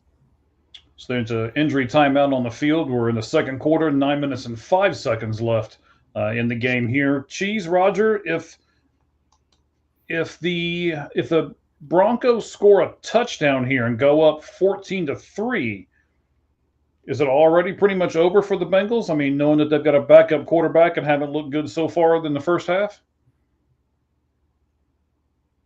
Go ahead, Roger. I mean, yeah, I'm about to say, like, the offense hasn't looked really terribly great the last 2 games, and basically going up against this vaunted defense definitely doesn't make you feel good. But I don't know. I mean, Jake Browning's been a pretty good backup over the last couple of years because he's had to be, because Joe Burrow's gotten hurt. You know what I mean? 2023 comes to mind. But, yeah, it's an uphill battle for sure, especially playing at Mile High. It doesn't look good. Marvin Mims with the touchdown on the jet sweep. Just he needed one block. There was only one guy, and he got the block. Yeah, that's devastating.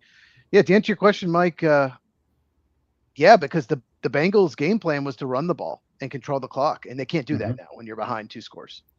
Just look at this block. Outstanding by Pat Bryant, the rookie 3rd-round pick at Illinois. Okay, I am going to get some food right now. I will be back, fairly shortly. All right, buddy. Sounds good. Roger and I got it from here. For sure. You look better. Your screen looks better that way anyway. Okay. Oh, man. So you said it earlier, Roger. We're talking about Jake, and he's been a decent quarterback, but he's a backup quarterback for a reason. How much can you, as maybe a part-time Bengals fan or a Reds, and I'm just like you. I think I'm gonna give you some credit here because I'm kind of in the same boat, right? I really had to cram and study for this because I've been paying so much attention to baseball. I'm not doing the football thing yet, really. So I think you're kind of in the same boat with me, knowing that you guys have the Red Hot Reds podcast, you and Ricky and all that. So what can you really expect out of Jake Browning being the backup quarterback? I mean, can you really expect him to beat above 500 teams? Will he only beat the below 500 teams? Are you going to be happy if he wins half the games? What's your expectation for Jake Browning in the Cincinnati Bengals instead of Joe Burrow in the Cincinnati Bengals? Yeah, I feel like it gives him a chance. I mean, the 2023 season that I referenced, they finished 9-8 and almost were just right there, possibly to get a playoff spot, but just missed out, just like they did kind of last year. And I mean, just give you a chance. The thing that I guess is worrisome is, and you kind of alluded to it, trying to emphasize the running game, but are they going to run like the Joe Burrow offense? Like basically throw a lot more than they run and not necessarily prioritize the running game, which they really haven't done for years since Joe Burrow showed up in 2020. The running game and that coordination of that like part of the offense has kind of been not as important as, prioritizing getting the ball to Jamar Chase and T. Higgins, and rightly so. They're really, really good players. So I mean, if you got really good players, you might as well use them. I don't know if necessarily you can expect Jake Browning to be, Joe Burrow level quarterback play. So it's kind of, I think they'll be, average to, competitive, not necessarily a playoff team, I don't think. But, I like to think that hopefully today you have still some time in this second quarter that Jake Browning can put a drive together, whether that's mixing up the run and pass, hopefully with Chase Brown a bit. But you just want to try to, stay in touching distance. I don't think this is a team that's going to get blown out every game. Obviously that happened with Minnesota as their worst loss ever, but a lot of things went wrong that game. A lot of, interceptions returned, fumbles returned for touchdown. Minnesota was just on their game and just took advantage of those opportunities. If they play a smart game, don't turn over the ball. Jake Browning, I think when he came in, when Burrow got hurt a couple weeks back, he threw 3 interceptions. They won the game, but that can't be happening. If he's going to be doing that, it'll be a pretty bad season. But I don't think so. Jake Browning, I think, is serviceable. You are right that he is a backup for a reason, but he has more experience than most backups, and he's got more poise and capability than most backups. So it's not like you're throwing in a guy that can't play or that hasn't played in a long time. He's kind of a seasoned, backup, which is kind of what you want. You want a guy that if your first guy goes down, the level doesn't drop significantly. Right. I'm just shaking my head over here because there's another penalty, and it's on the Bengals again. Backs them up even more. I mean, these penalties are just killing this team. I think they're killing them more than the backup quarterback is. Yeah. And that's also something that has to be accountable to the head coach. Like, this isn't like a Joe Burrow not being in the team type of problem. Last week's problems with turning over the ball and stuff like that. That's not a Joe Burrow problem. These are things that the Bengals have to look themselves in the mirror and see the game tape and figure out what they need to correct. Because if they play good complementary football in so much of like at least attempting to run the ball and throwing the ball to those star wideouts, they should be a competitive football team. Like, obviously the Browns stink. The Ravens are the ones that are surprisingly, 1-3, 1-4. Yeah, and they just lost Lamar Jackson as well. So so the Ravens might have an off year. It gives kind of the Bengals a little bit of hope that maybe they finish second in division behind the Steelers possibly, or I don't know, sneak in as that 7th seed of the playoffs. You never know. The Bengals have had 7 penalties for 45 yards, and we're 8 minutes and 36 seconds left in the second quarter. Yeah, that's bad. I think anybody can say that.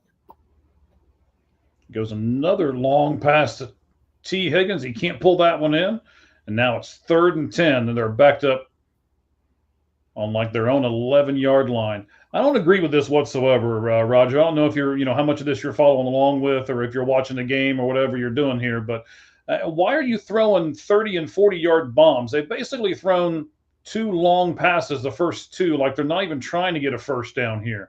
I mean, I think you can do that once, but I'm not sure if you can do that twice, especially with a backup quarterback and what they're struggling to do right at the moment. I don't understand this game plan at all.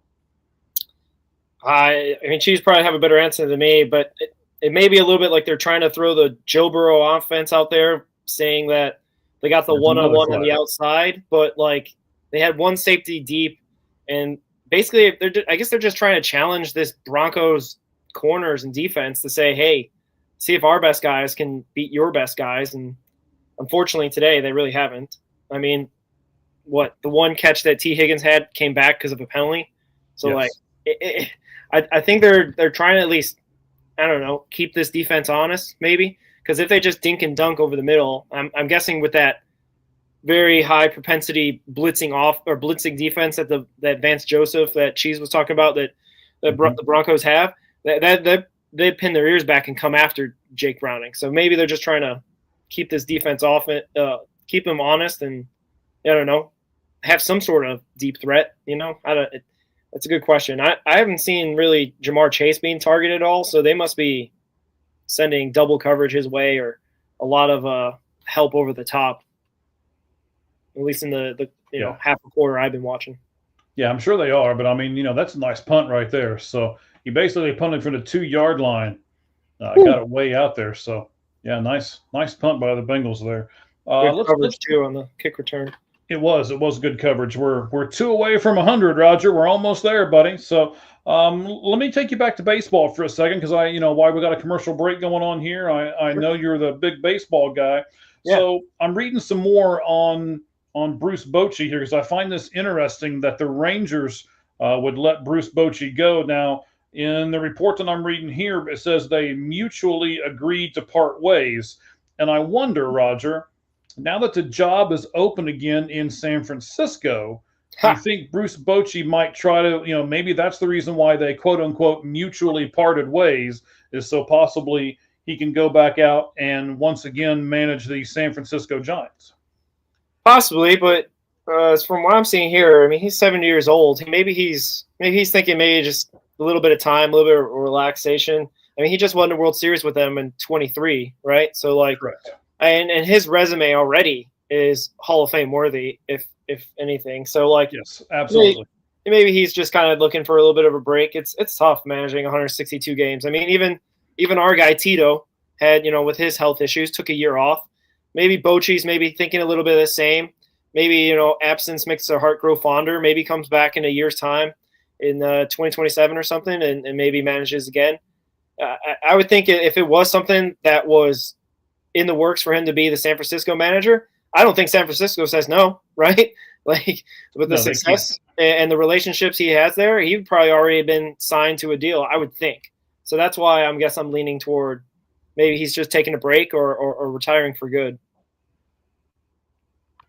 So it looks like just to keep you on a baseball path for just a second, then we'll jump back into this Monday Night Football here for a moment. I'm looking at the from Codify, one of my favorite accounts to follow on X. It is at Codify Baseball, CODIFY Baseball. They're showing the map of Dodger Stadium and how much tickets are going for right now for Game 1 tomorrow night.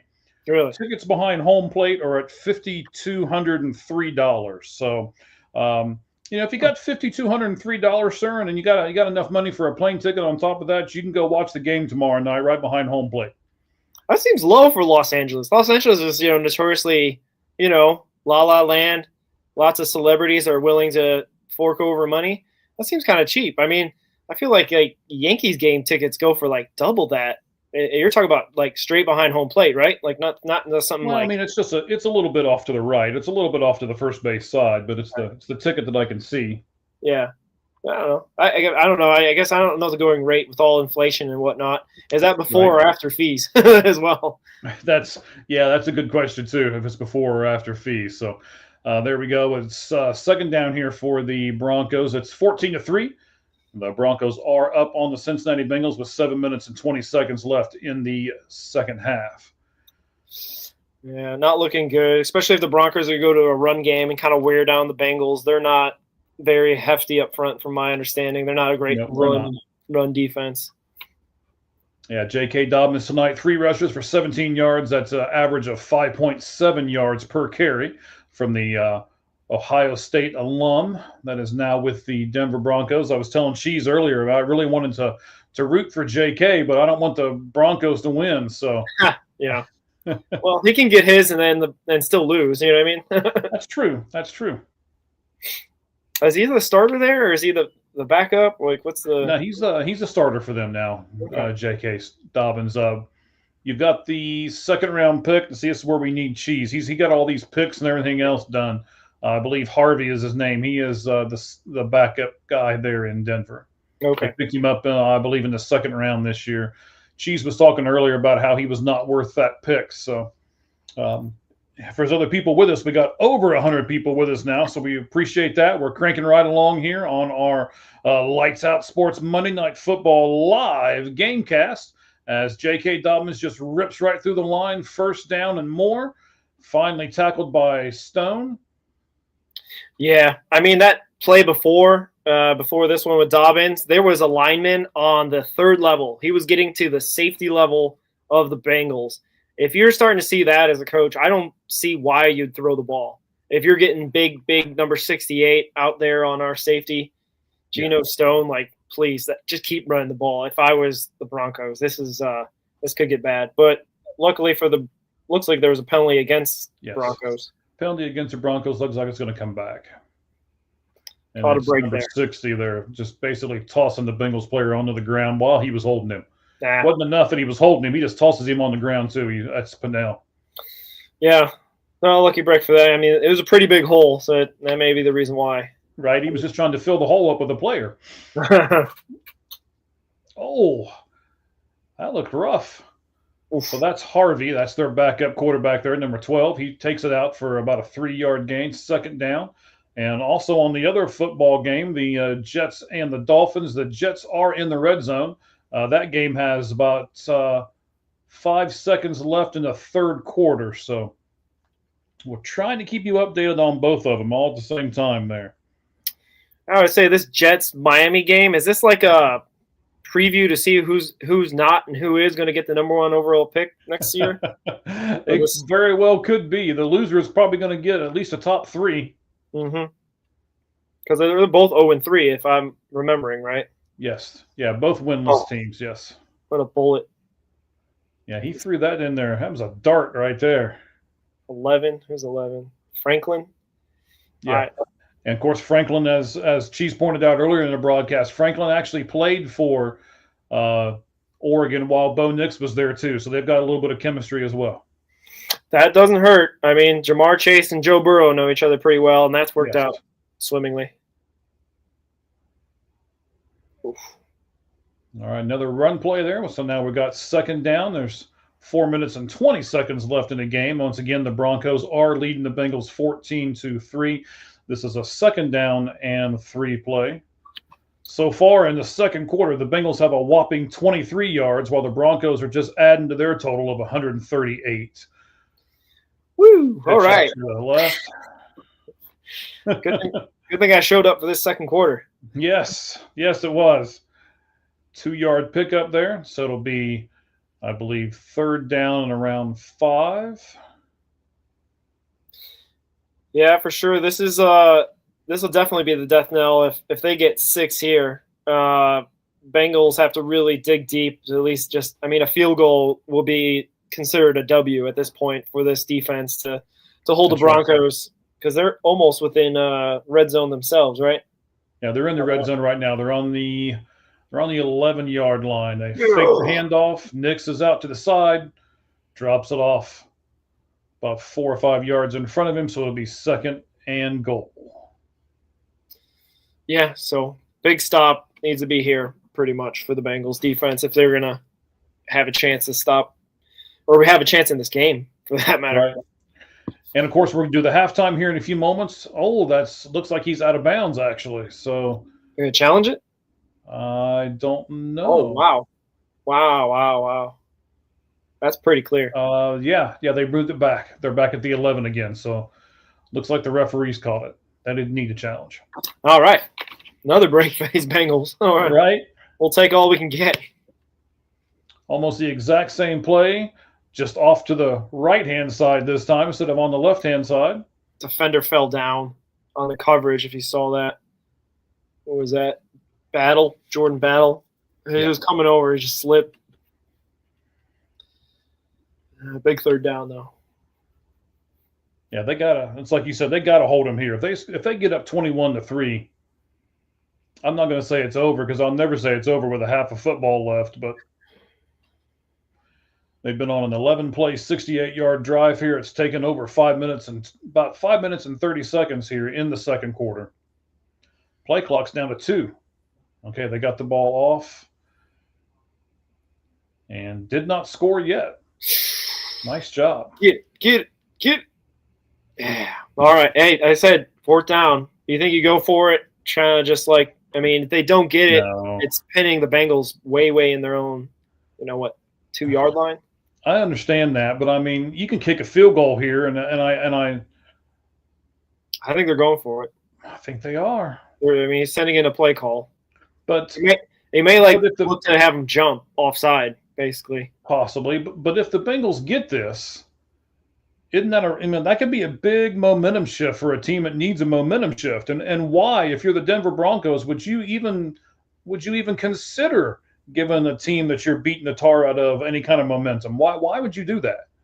I think it's more of just kind of like, man for man, the Broncos offensive line is stronger and will be able to, move enough furniture to basically either get a running play off or enough time for Bo Nix to find a guy and basically put, their foot on the neck of the Bengals, man, and just put them out of their misery early.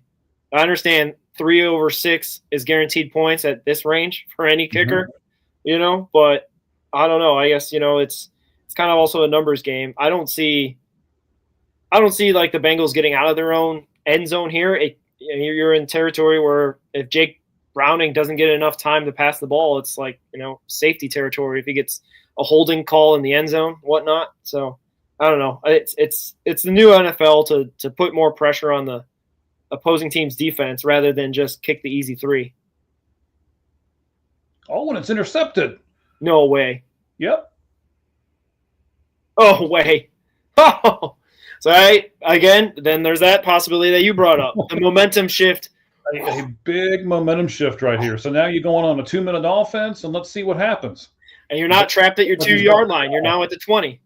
Right. I don't know. I just didn't, the play was developing and we were going through. I did not like them going for that. Oh, now they're showing. Oh, they may say he didn't have control of this ball all the way to the ground. They're showing it as they're going to commercial break. It's close. He's bobbling it, fumbling it. I don't know if it touches the ground, though. I think he kind of cradles it enough, from my eyes. Yeah, I mean, I think he kind of cradles it, but the question is going to be, did he have control of it as he went to the ground? That's going to be the question. So, yeah. I don't even know. That's one of the things, right? I don't know what's a catch. I don't know what's not a catch anymore. I feel like sometimes they just do some of these crazy things. Yeah. So that, I don't want to be Mr. Conspiracy Theory over here, but I still think that a lot of times, the gambling people run football and stuff like that. So I don't know. I think sometimes they keep some of these things in their back pockets just to kind of say, oh, nope, that was not a catch. And I mean, I'd ask Cheese if he was here, like, is Des Bryant, was that a catch? Obviously, I think I know his answer because it was against his beloved Packers. But right. That was before all the gambling came in, and that was controversial back then to see if Des Bryant held on to that football back. That's got to be 10 years now, I think. That's probably when Aaron Rodgers was there, right? Yes. Anyway, yeah, but then there's all the thing of making sure that you get 2 feet in, and an elbow counts as 2 feet, or a butt cheek counts as 2 feet. There's all sorts of weird things. I don't know if the average NFL referee really knows what a catch is, in all honesty.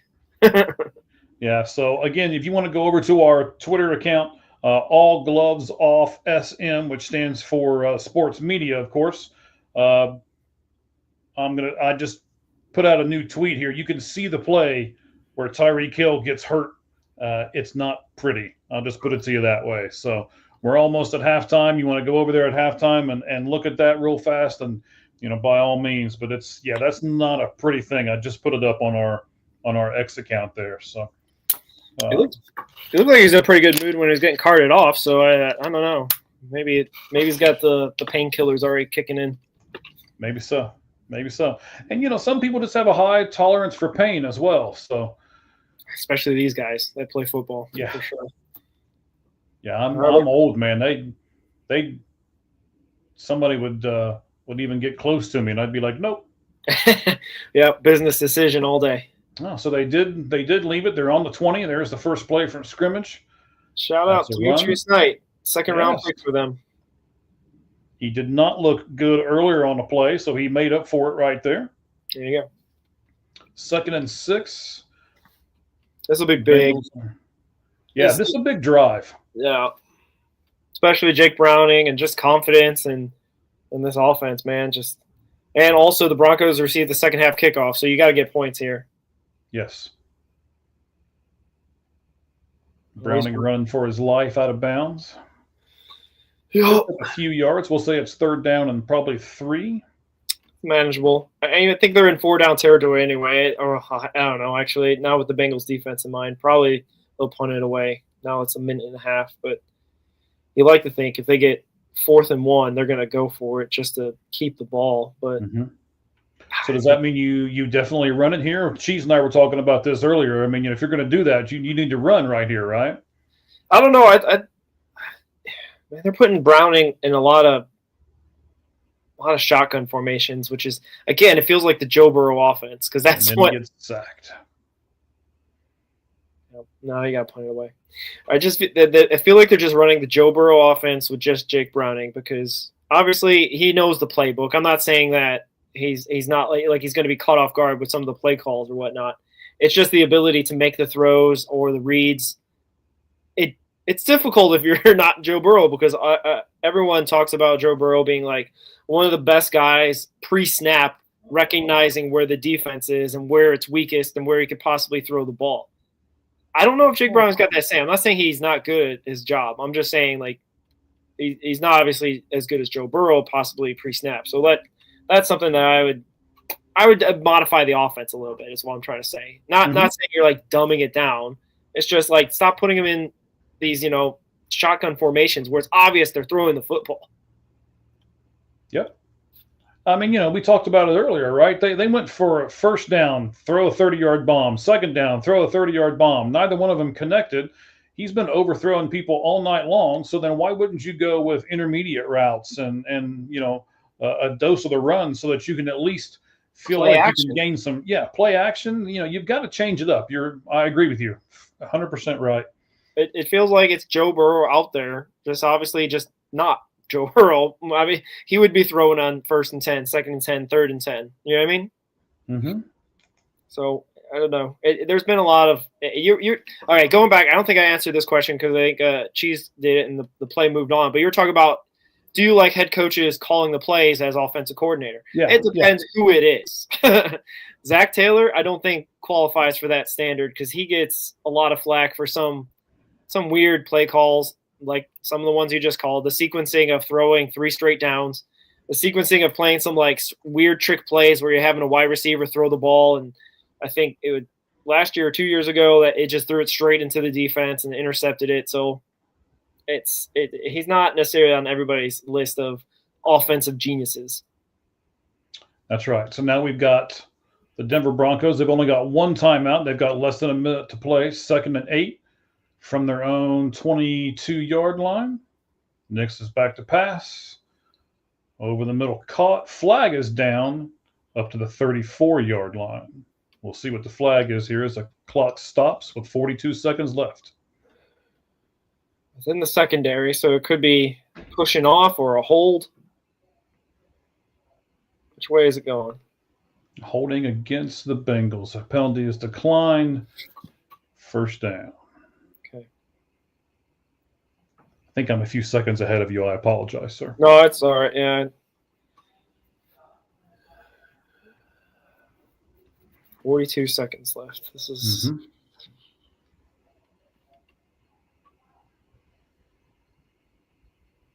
tried to run with the ball before he actually caught it. Too bad Logan Wilson could have just picked that right out of his hands and just taken it to the house. That would have been There was nobody in front of him. He could have. Yep.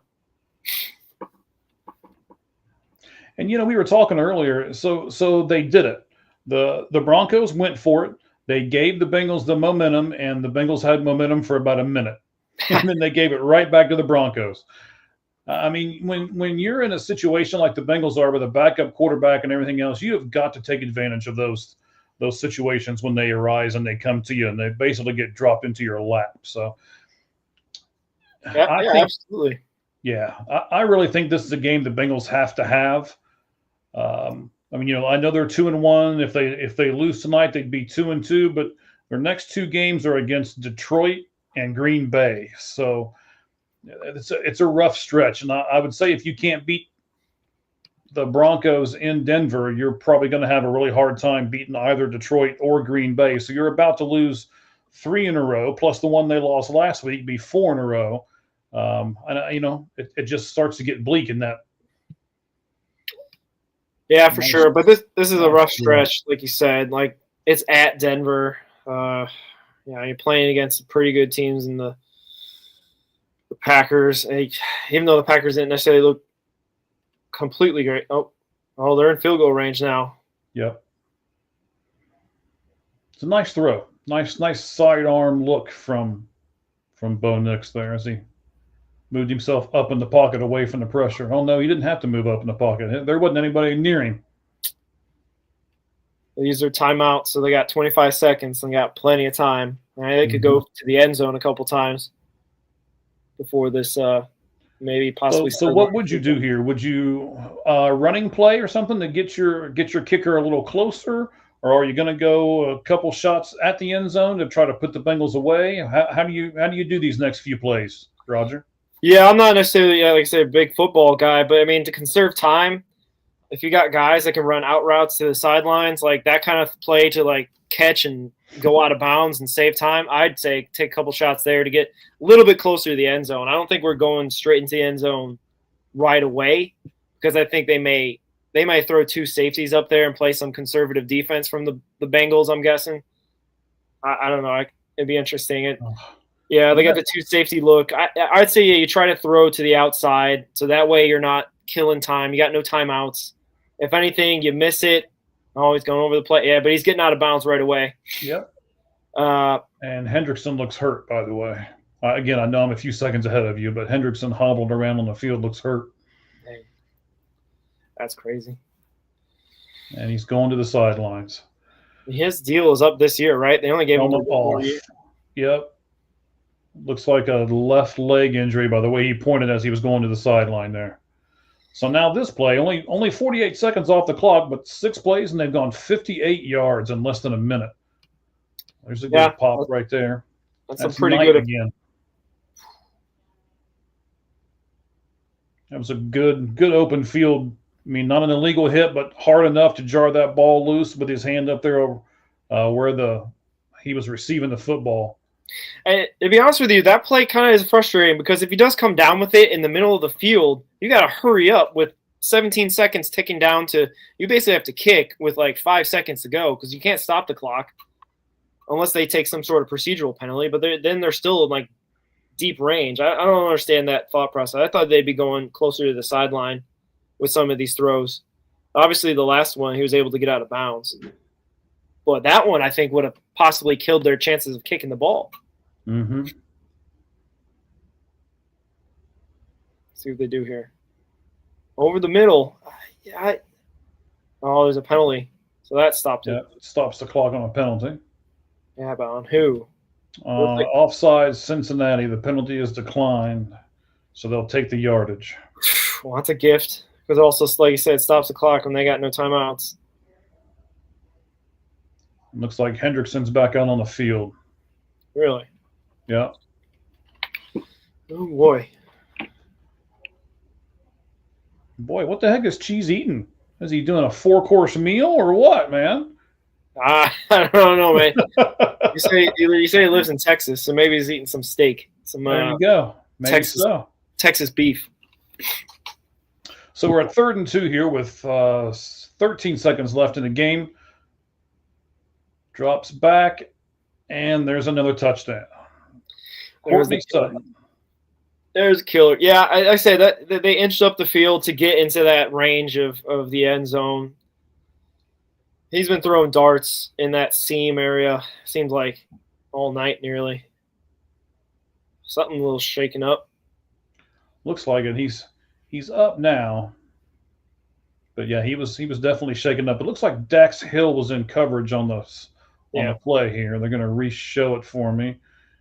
Hey, he just makes a nice inside move and then cradles the football with his body so that nobody else can get it but him. That was a nice reception on his part, going up in the air and then getting down on the ground. There wasn't a whole lot Dax Hill could do right there. That was as long as Bo Nix puts it where it needs to be, that was going to be a completed pass. So 9 plays for 80 yards. Sutton just kind of got his legs taken out from underneath him and fell awkwardly on his chest. Probably knocked the wind out of himself a little bit. But for a second there, because there's been a couple guys in this NFL season faking injury to do a weird celebration, I almost thought for a second that was the case. But no, Dax Hill, I think, got him pretty good. But he held on to the football, which, kind of the most important thing. Pay dirt right there. All right, so let me give you an update here again on Tyreek Hill. Tyreek Hill, according to Adam Schefter, has a dislocated knee, and he is in an ambulance and is on his way to the hospital. What do you do with a dislocated knee in the hospital? They put it back together? I guess. Oof. That don't sound fun at all. No. Seems like Joe Buck and Troy Aikman got actually the worst game, the less exciting, least exciting game. This one was supposed to be the better of the two.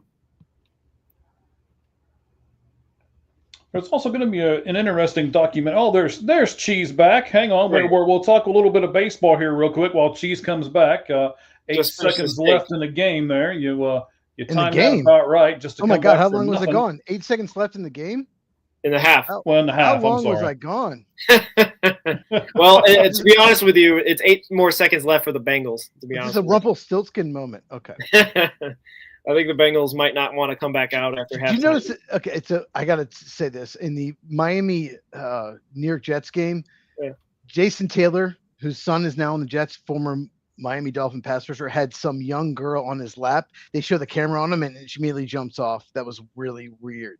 Really weird. Okay. What was that? Was it Well, just so Coldplay you concert know, moment? right? Maybe those people who weren't paying attention when we said it the first time there. So we've got the updates on Tyreek Hill. He has a dislocated knee and is on his way to the hospital. So the other thing I wanted to talk about real quick before Roger bids us adieu here for the halftime festivities, as bad as they will be for the Bengals. Roger, so Netflix has dropped their trailer for a show that's coming out on October 21st called Who Killed the Montreal Expos? I saw that. Is that something that interests you, even though it's a team that's not been in baseball for quite some time? Oh, I used to love the Expos, man. Vladimir Guerrero, Pedro Martinez, all got their starts there. And, yeah, actually, I'm very interested in it because the ownership group of when they were like, the last couple of years as the Expos, ended up being the Miami Marlins ownership group with David Sampson being the president of that. And they basically, I think when the Expos were about to turn into the Washington Nationals, they did like a team swap with like Henry of the Boston Red Sox, because the Henry family was like ownership of the Miami Marlins or Florida Marlins. Mhm. So I guess it's the whole thing. Like it's got a long history, and obviously, like I think their last season was like 2003, 2004 for the Expos. So like there's a lot that went on back then that probably needs like a relooking, a documentary type style look at it, because to be honest with you, like my big beef, and just to go on a little side tangent of like documentaries, is like they're like too recent. Like they'll do a documentary on the Fire Festival that just happened 2 or 3 years ago, and like that's not really a documentary because there hasn't been like enough time for history to look back with a different perspective. Like that's just news packaged as a documentary. But anyway, I get off that subject. But like the Expos are super interesting subject because they basically were a really popular team. And again, to plug our own podcast, Trevor Kunsel, he was in the Frontier League, which is an independent baseball league, and they had their All-Star game in 2024 in Quebec, in French Canada, and he said it was the craziest, rowdiest crowd he's ever played for, and it juiced him up so much that he didn't throw a pitch under 99 miles an hour, and he hit 103 on the gun while pitching in that All-Star game. So like, the Canadian fans deserve a baseball team. I know they got the Blue Jays and whatnot, but like I wouldn't be I wouldn't be too surprised if they try to go back into Montreal or French Canada to get like another baseball team in expansion. All right, so you can go over to All Gloves Off SM. I just put the new trailer up on our X account. You can go over and watch it. I also just put a really funny. It's not a meme, but it's Tyreek Hill getting carted off. Like I think one of you guys commented on it. That is kind of funny. That is kind of funny, right? Did you see that? Where he's laughing and joking, saying he doesn't have to play for the Dolphins anymore. So that's why he's so ecstatic. Yes, I did. I have 3 people that sent that to me during yes. my time away. Yes. So Jake Browning went 6 of 16 for 66 yards in the first half. I'll just let that resonate for a minute. Yikes. Great Well, the Reds play job. tomorrow. Good job, buddy. Yeah. The Reds play tomorrow, since Cincinnati's got some hope. You know? Right? And then, like I said, I do have the actual play where Tyreek Hill got hurt. That's over on our X account too, so you can watch the actual play where he gets hurt as well. So it doesn't look good, and they say he has a dislocated knee. So, and then there's the trailer for the Montreal Expos is over there now. We got a lot of stuff up on our X platform for you to go over and take a look at. So I'll go ahead, just do Chase. this real quick. Yeah. I have a Montreal Expos hat. I love their logo. It's one of the coolest logos ever. Yes. Might be the coolest logo in any sport. And I have a hat, so I get it, Roger. I totally get it. That team in the 90s was incredible. So, yeah, it didn't work out, but when you see that logo, it's just like it brings back nostalgia. It brings back happy moments. For sure. Do you know like the breakdown of like the actual symbol? Like there's like letters hidden in there. It's in French. I forget. I learned it a couple years ago. But like kind of like how the Milwaukee Brewers symbol. I don't know if you're a Brewers guy, Cheese, but like no, absolutely not. I absolutely despise the Brewers. They're one of my least favorite teams. I hate them so much. Ryan Braun, all that. I hate him so much. Anyway, go ahead. All right, well, we agree on something. But like there's an M and a B in the glove of the Milwaukee Brewer thing, so like it has a hidden thing. Same thing with the Expos. I'll have to try to look it up to see, but like it's pretty cool that they like in the symbol they made it like something like a, I don't know, just like another layer of what you're looking at than just the symbol of the Expos. But yeah, I really do miss the Expos. Actually, I don't know if you guys know this. This is digging back. That last season that I mentioned, 2003, 2004, they actually were kicked out of their stadium in Montreal and played their whole home games in San Juan, Dominican Republic. And yeah, and in that time I was really big into fantasy baseball. So my favorite fantasy baseball team was the San Juan Expos, and I always use that as my fantasy team for the most part because that was the one year that they played in San Juan, Dominican, which is crazy just to think about because like, you know, it was kind of the beginning of the end, and that's why they ended up going to DC and becoming the Nationals more or less. All right, I can't stand the Nationals. I like the Expos, but I cannot stand the Nationals. So it's the letters E, M, and B, which stands for Expos, Montreal, and baseball. They're hidden in the emblem of the Montreal Expos. So they had the coolest uniforms. They had the cool colors. They had the best logo. They were just cool. Like you said, the mid 90s, the strike year, they would have probably won the World Series going away. They had the best team that strike year. They were dominant. The Braves won 14 consecutive titles for their division titles. There you go. Yeah, that was the word. They would not have won it without the strike because the Expos were so loaded that year, and it's such a shame. And the Expos end up trading all those players the next 2 or 3 years. Yeah.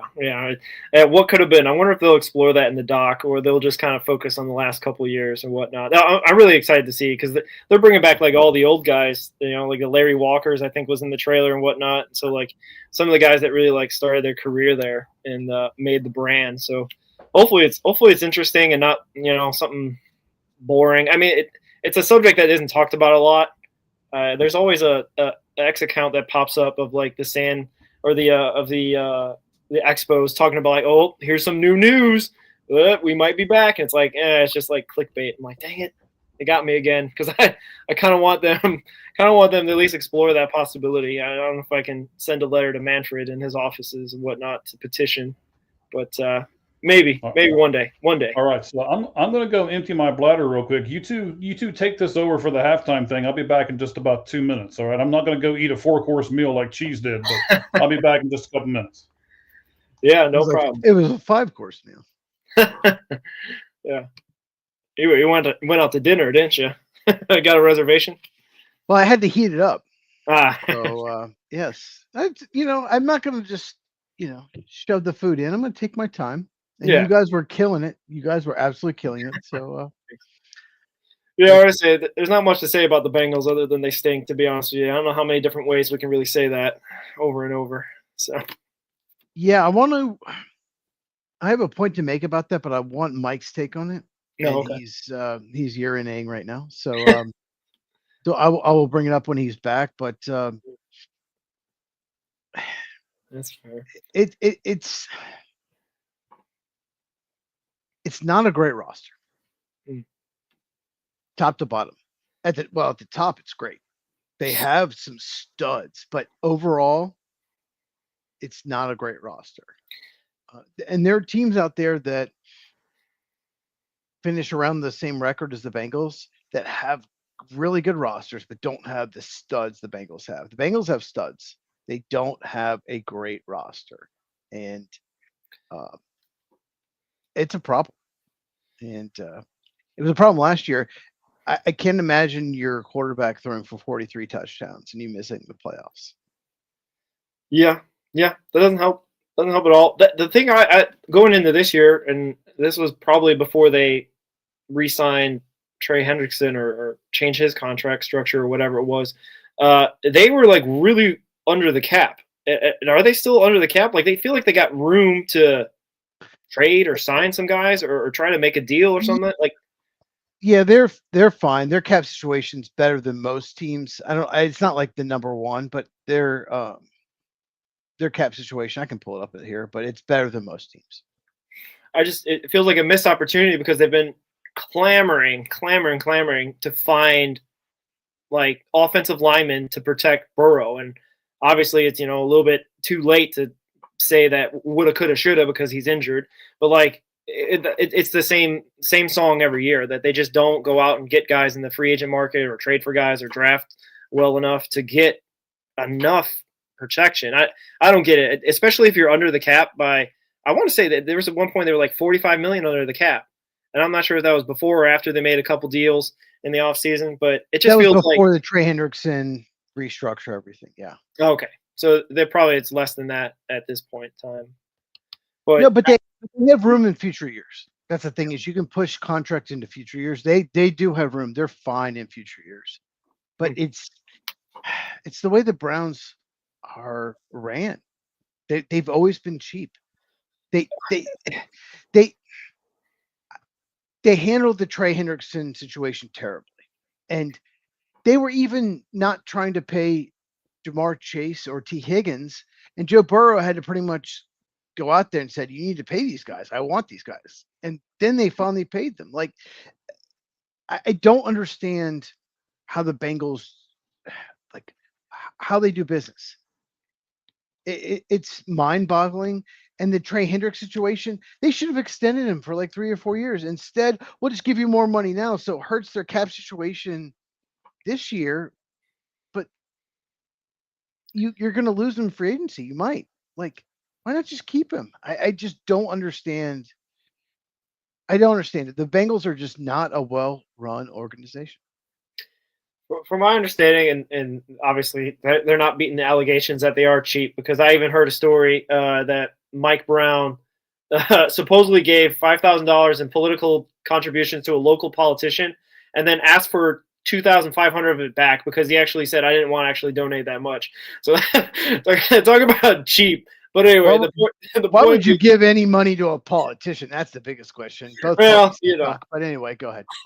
I'm sure it was supposed to lobby a councilman to make sure that Paul Brown Stadium or Paycor or whatever it's called, gets some sort of perks and whatnot, or some favorable votes in city council. But that's besides the point. The point I was trying to make is that they've made a lot of money, but this business is the family business. They don't have a billionaire investor, and they don't even they're very principled in their ways, because they don't pay their wide receivers until they get to their third or fourth year in their contract. And they literally waited it out when they could have paid even Jamar a year earlier, when they knew they were going to pay him anyway. And it ends up being that the price rose from one year to the next. Significantly. It went up significantly. They just have these very hard written in stone type principles, from my understanding of the Brown family. And The only one they really kind of broke their rules for was basically Joe Burrow's contract, paying him early and extending him earlier than they generally it's do with Joe most Burrow. players. But It's that's Joe like, exception to the rule type stuff. But like you would think the same thing would apply to some other guys. I don't know. Do you think paying a guy like Hendrickson a 3 or 4 year contract is worth the investment? He is 29, but he's been really good. He's really like, if you don't pay him and you let him go, let him walk, what are you going to get? A 3rd round compensatory pick? Who else are you going to get? I think the Browns would take that. The Brown family would take that. He's not Micah Parsons. He's not Miles Garrett. He's not TJ Watt, but he's one notch down. Like, he's so good. You have to keep him. You have to keep players like that. That's my biggest problem. They completely screwed this up. They could have, before the prices got high, they could have paid him early. They could have just rewarded. I hate that word. They could have rewarded him and paid him early, but they wait. And Cincinnati did that with Chase. They did with Higgins, and it's hurting their cap. But yeah, for sure. I just the Cowboys have had this situation too. There's an ownership problem in the NFL where they're so stubborn that they expect people to take hometown discounts. We're not paying you that. Yeah. Just because you played that way, you don't deserve that. It's a problem, and the Bengals just did not have a good off season. And there's more I want to say, but I want to wait for Mike. For sure. The way I like to think of Trey Hendrickson in a way, and they've started the second half. By the way, Broncos got the ball at the kickoff, easy first down. If I was the Broncos, I'd probably not even like throw the ball anymore, because I was talking to Mike when you were gone that they had an offensive lineman get into the 3rd level, like they got to the safeties of the Bengals. Like it was just brutal. Like they should just run it up the gut every single time. Even if they only get 3 or 4 yards, they're gonna wear down this defense. But Hendrickson, I like to think of it. He feels like Bradley Beal on the Wizards. He's gonna rack up his stats, but it's not like the defense is, I feel like, significantly better with or without him, because he's obviously a pass rush threat, but they run at him, and they did that last year a lot with also Sam Hubbard, who is a serviceable end rusher. They got killed. They got killed in the run game defensively. So I don't know if it. I don't know if he's like the future. I feel like they really need to overhaul this defense in the draft, in free agency, whatever they can do, because they get gashed. It's only going to get worse if this, if Hendrickson gets hurt or other guys get hurt. It can't get better, I don't think. There's not enough talent in the defense. It comes down to it. They've missed on some draft picks. Miles Murphy is a perfect example. They've missed on draft picks. There's just not enough talent, and they don't even have a good offensive line, so they need a lot more bodies there. And I always say this: the best thing to do is trade back and load up on picks and just get 14, 15 picks in a draft and just draft the best player on the board at the position you need, and just keep doing that. Do that for 2 drafts, and maybe you hit on them. And then you can redo your whole team.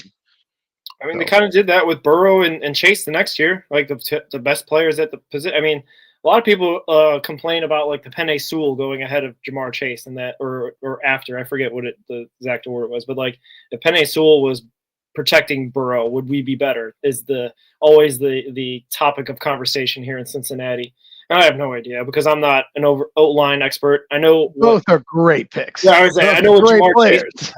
Yeah, I know what Jamar Chase brings, but like if Penei Sewell can only block his assignment, what about the other Jamokes? You know what I mean? Like it ends up being like Penei Sewell will be wasted. Whatever. So those are both great picks. At least you didn't end up with Kyle Pitts, tight end. Fair. That's a good point. That's a good point. I didn't think of it that way. Yeah. It's. Yeah. All right. So now I'm back with you. I was talking and I forgot my mic was muted. Oh. Roger, how you been? You guys been doing good without me? I see you picked up a few fans. Yeah. We're just talking Bengals terrible draft picks or terrible defense. So we'll see. But yeah, I don't know.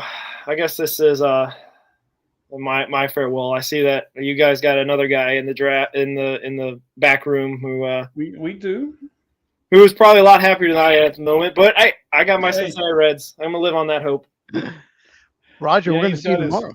Right. He's got his jersey on. He's got his flag in the background and everything. Fanatic Dak is ready to go here. But yes, Roger, will we see you tomorrow while we do the our next watch along with the Dodgers and Reds? That's the question. Yeah, I'll probably be late. I don't know exactly. I'll text you and let you know what time I'll be available. But hopefully at that point it'll be 10-0 Reds, and I'll just be soaking it all up and don't have to worry about nothing. Excellent, buddy. It sounds good. We appreciate you being on tonight. Thank you very much for all the insight and the added extras. We appreciate you, and we'll see you tomorrow, bud. All right. See you guys tomorrow. Okay. Thanks, Roger. Bye-bye. All right. So the two of us, gosh, who is that ugly guy on the left? Oh, my. Am I on the left? I know that lasted a little longer than what we were anticipating, but I got out of here and then I'm out there. My wife's like, "Hey, can you run to the mailbox real quick?" And I'm like, Your boy, real quick, your boy Garrett Wilson was being interfered with. Just made an amazing freaking catch. Like the Miami Dolphin New York Jet game should mean nothing, but there's been some amazing plays. You should see this catch by Garrett Wilson. It's freaking incredible. He's so good. Touchdown Jets. They're probably going to lose, but huge play. Huge play. All right, let's talk about another huge player. We got another huge guest. His name is Fanatic Dak. He is part of the Bronco Bros, and he's going to give us a Bronco perspective here on the game as we bring up Fanatic Dak. How you doing, bud? You guys? Thank you for having me. It's a pleasure. I'm very humbled to be back here with you, bro. Oh, no problem, man. No problem. I mean, we don't have very many to choose from because there's not very many Broncos fans out there, sir. It's so funny, bro. I am whoa! Gloves off. Gloves off. Gloves off. Wow. Well, that's the All name of the gloves media, man. All gloves off. So, how are you guys feeling watching this game so far? I know, Cheese, you're a Packer, right, bro? But my boy Michael over there, how are you feeling, bro? Are you in your feelings? Are you okay? What's going on, bro? It's nothing that I didn't expect. I mean, you can't. I mean, I was hopeful that they would at least put up a show. I was on the go ahead and kick the field goal at the beginning. Now I'm kind of regretting that decision. I mean, Cheese was all over this, don't take the field goal, go for the touchdown.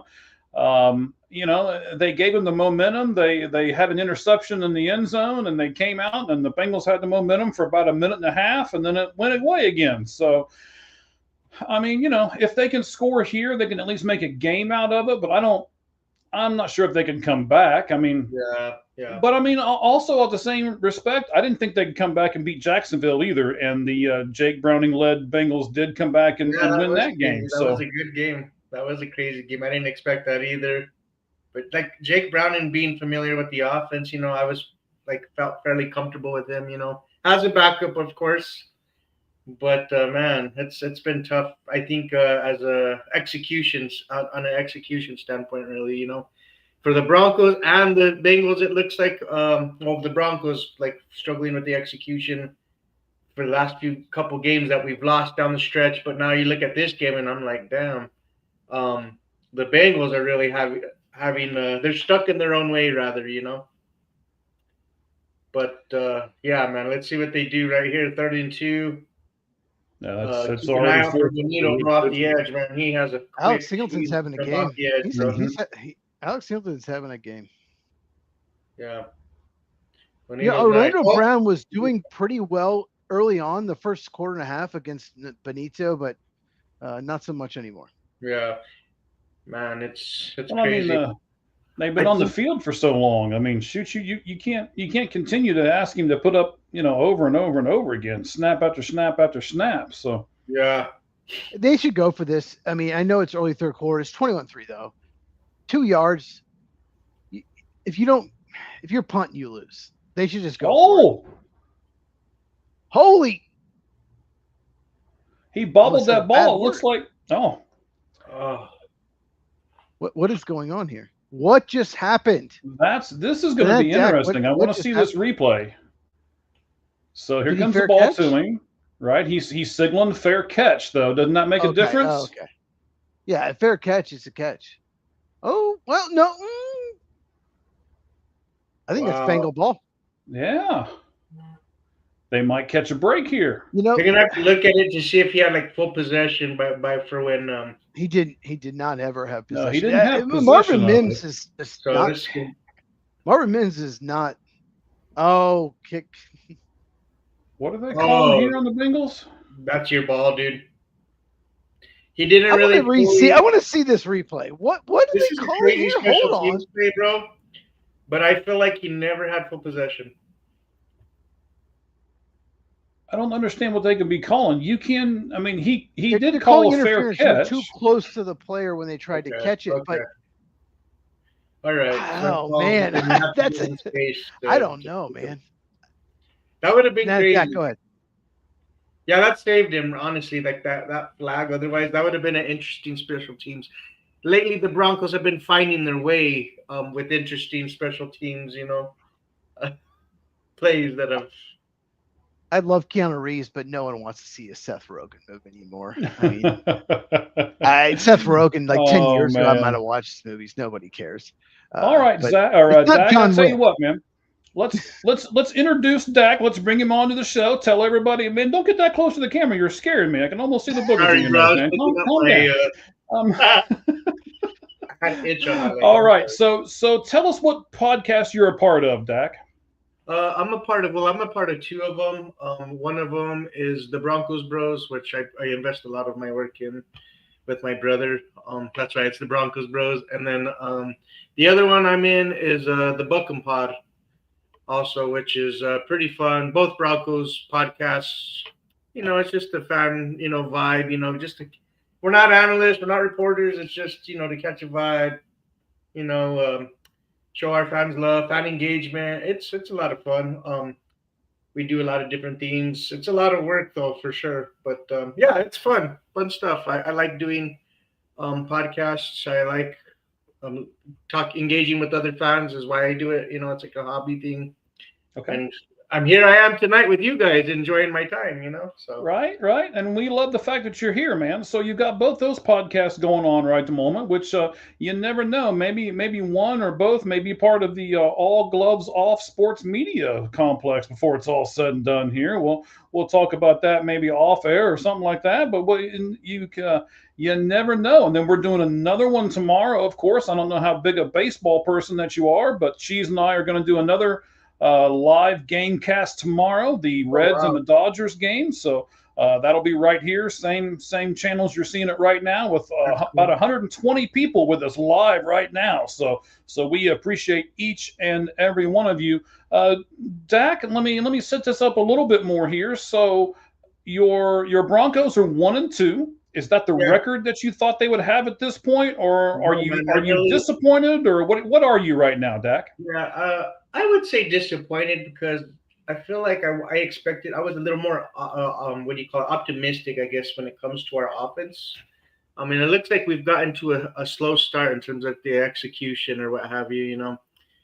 You lose a tough game against the Colts on the road that you had. You lose another close game with the Chargers that you had, because the offense couldn't seem to, become in the clutch. It's what it seems like. We're still fairly young, but we're still learning how to win the close games, I feel like, But ultimately, I mean, we're 1-2. If we win this game, 2-2. But we have to go on the road after that to Philly. So, yeah, our work is definitely cut out for us. But I like what I've seen here tonight. A little more efficient, a little better on the execution. Of course, you still have some plays that you'd like to have back, but a much better product that I've seen than the last couple weeks, rather, if I'm being honest. Right, of We're course. sloppy. The Jets, right, so- Dolphins, the Jets are trying the pitchy woo-woo play. 3 seconds left. Just throw it back. The pitchy woo-woo. Oh, the pitchy. They're trying it. There's a flag down there. Probably threw it forward. It's probably Dolphins are up 6, so probably 1. But anyway, It was fun. Those plays, yeah, it's over. Okay, so Dolphins win 27-21. The pitchy woo did not work out for the Jets. All right, guys. They're 0-4. Yes, They're the Jets are 0-4. 0-4. They're in a rebuild though, man. Like, you know, they They're just like a hired. perpetual rebuild, man. Come on now. Yeah. It's always tough sledding when you're a Jets fan. Like, I've never remembered them to be anything. When's the last time the Jets had a good quarterback? Can you name a Chad good quarterback? Pennington, maybe? Chad Pennington's a good quarterback? Maybe. Yeah, but maybe. No, that's the point. That's a great point. Maybe, bro. Like, that's the point. It's probably Joe Namath. Yeah. It's probably Joe Namath. Dang, dude. Yes. Because I guess you could. The problem. Mark Sanchez when he took him to the AFC. No, the defense took them to the NFC. No, the AFC defense. Yeah, the defense. The fumble is always funny to laugh at. Oh gosh. Oh. Yeah, man. I don't know. The Jets have always been tough. I mean, they had Aaron Rodgers last year, but come on, dude. I'm not an Aaron Rodgers guy. Are you? Being that you're a Packers guy? Well, yes, I am. But whatever. But no, the Jets they never have a quarterback. They're not a well-run franchise. That's the biggest problem from the top. No. So, but I hear you on that. But the Jets are a disaster right now. You can't lose the Dolphins. Like, the Dolphins are the worst defense in the NFL, and they struggle to score points. So. All right. So let's do it this way. Since Joe Namath was there in 76, they've had Richard Todd, Matt Robinson, Richard Todd again, Pat Ryan. Richard Todd again, Yeah. Might as well, right? Ken O'Brien, Browning Nagel. They had Boomer Esiason for a year. Browning Nagel. Nice. Browning Nagel was the pick after Brett Favre, by the way. Browning Nagel was the pick after Brett Favre. Okay. You had Frank Wright in 96, 97 was Neil O'Donnell. Then Vinny Testaverde. Vinny Testaverde, dude, he was like one of the oldest quarterbacks. Then you had Chad Pennington there, Fanatic Dax guy, and then not my guy. I swear he's not my guy. I was just like, that's the name that I could remember. That was like Fanatic Dax says Pennington would have won more Super Bowls than Elway. That's what he just said, right? They did have Ryan Fitzpatrick for a couple of years. I mean, Ryan Fitzpatrick played for every team, I think. Right? Yeah. Sam Darnold. I mean, shoot. They've had a decorated quarterback room, gentlemen. I mean, come on now. Yeah, man, that's crazy that we're talking about this, and you never think about it, like, and now until you're actually going through and you're like, man, yeah, they never really had anybody worth and you see Sam Darnold now doing this thing in Seattle, he's a little better than, when they drafted him, of course, but he is one of the most shocking things out there. Baker Mayfield was kind of like this as well. Dude, I love They Baker struggled. Mayfield. They struggled in big time situations, big time with pressure, and they go to new teams and they just find it. And they finally live up to expectations. Well, that's the thing. Sam Darnold was a disaster. He was early in his career for multiple teams. And he goes to Minnesota and now Seattle, and he finds it. Baker Mayfield goes to Tampa and finds it. It's amazing. Yes, dude. It is. I mean, it is. What do you call it? Situations matter. Fit matters. Coaching, of course, as we always talk about. But dude, it's crazy. That's why when Caleb Williams, I know he's like nothing spectacular, but I think it's gonna come along. He's gonna be fine. No, he's not. You don't think so? No. I have zero confidence in Caleb. Wow. I have studied Caleb Williams more than any person has ever studied a quarterback. But that is a topic for another day. Yeah. Dak, are your Broncos going to let the Bengals back into this game? It was 2nd and 21, 7:26 left in the third quarter. There's a flag down right at the moment. Are your Broncos thinking? And there's a penalty against the Broncos, a legal man downfield. So are we in danger of the Broncos letting the Bengals back in this game and this becoming a game in the third and fourth quarter? No. What will happen is if we have to punt, we're gonna punt it. We'll probably force the Bengals to go 3 and out, and then Don't get too cocky over there with your ugly flag on the wall. The Bengals haven't, other than the first quarter, haven't really shown anything worth like really like. And that's true. That's They true. I'll give them that. Overloading the left Guys will side get in the there, game. Yeah, why are they loading the left side for? Okay. because haven't that's the really- weak part of the offensive line, They haven't and they exposed can't it. tackle. Oh my god! Is yours a little bit ahead of mine? I think it is. I think. Yeah, oh my- we're I'm yeah sorry, we're it's, sorry. it's like the three of us are like Cheese is, I don't know, Cheese has the super internet over there at his house, and he's a little ahead of me, and then I think I'm a little ahead of you. So I got people Yeah. texting me they're ahead of me too. So Oh, who knows? okay. But Fanatic Dak, I got a question for you. Yeah, what's up, bro? Why are people not talking about Quinn Miners? To me, he's one of the best guards in the Whoa, game. Broncos country is definitely talks about Quinn Miners, But I no think one he else left out does. of the top. Broncos country, national media never talks about Quinn I Miners. to know. me, Did you one of the see he best was left guards out in of the NFL. top 100, bro? What number was he? He wasn't in the top 100. He was left out of the top 100, bro. So he wasn't 35 or 40 like he should be? No. He wasn't in the top 100 for No, bro. unbelievable. Can you believe that, dude? He is a stud. Yes, bro. I think pressure. What was it? There was a stat, dude, and he was at the top in terms of guards. Like he was the number one guard for allowing pressures. Like not. Like you Nobody's- can't get a Yeah. pressure off him. No. Yeah. And I was just like baffled how he didn't make the top 100, bro.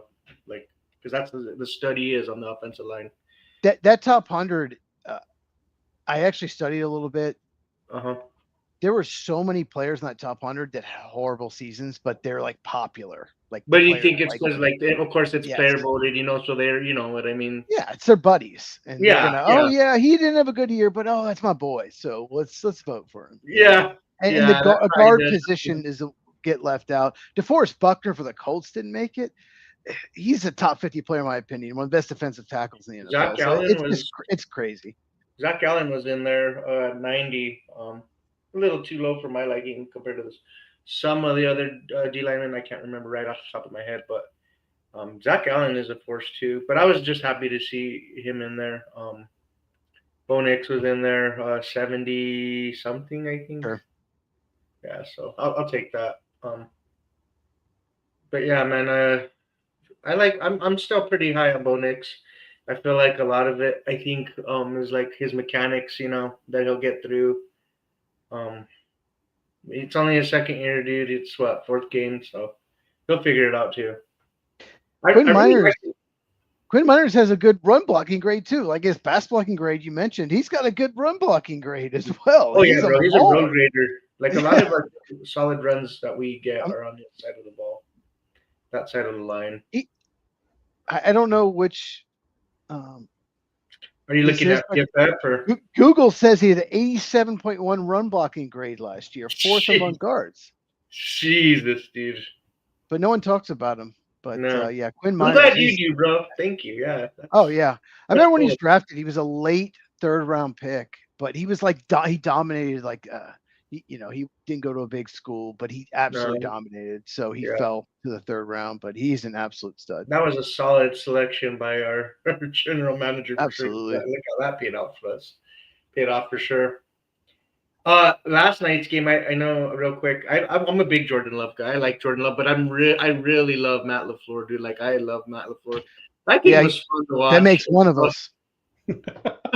No, you don't like Matt LaFleur. I defended him for bro. years. I have defended him for years and years and years. Here's what I Okay. see: an And I undisciplined. love him, dude, but I see a great offensive mind. He is a great He is offensive good, mind. yes. There's no doubt about it. I see an undisciplined team. I see a lot of penalties, and I Okay. see they waste time at the end of the half, end of the game, wasting time in overtime. Just the go at it. discipline, Like man, he's too laid back. Like I well, see dude, an undisciplined team. they should have called a timeout yesterday, right? That they didn't. They went. How many timeouts do they have? And he didn't call it a timeout or something like that. I just don't think he's a his leader. clock management's questionable for sure, but I He's do just like not a leader. He's not a guy that I wouldn't want to lead my team. that. And Okay. I don't care if he's a great offensive mind. There's a lot of good offensive minds, defensive minds. They're terrible head coaches, and I don't think it's working.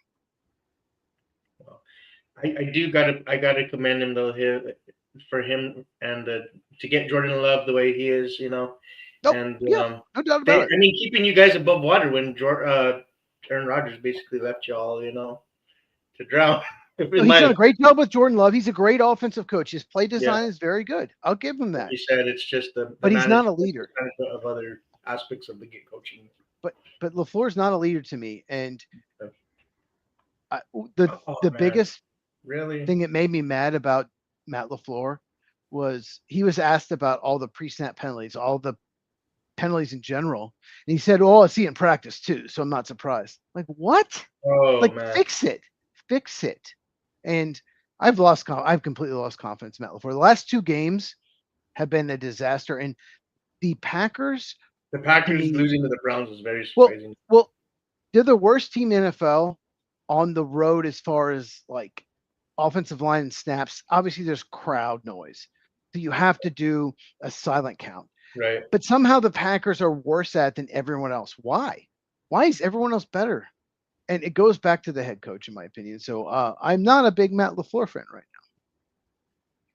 now. All right. Well, if we can get back to the game that we're supposed to be doing here. Yeah, The Bengals have had 10 penalties for 60 yards, and the Broncos have had 5 penalties for 57 yards. I can remember earlier in the game when the Bengals were just killing themselves in penalties, but now your Broncos have caught up a little bit there. I'll do you one better.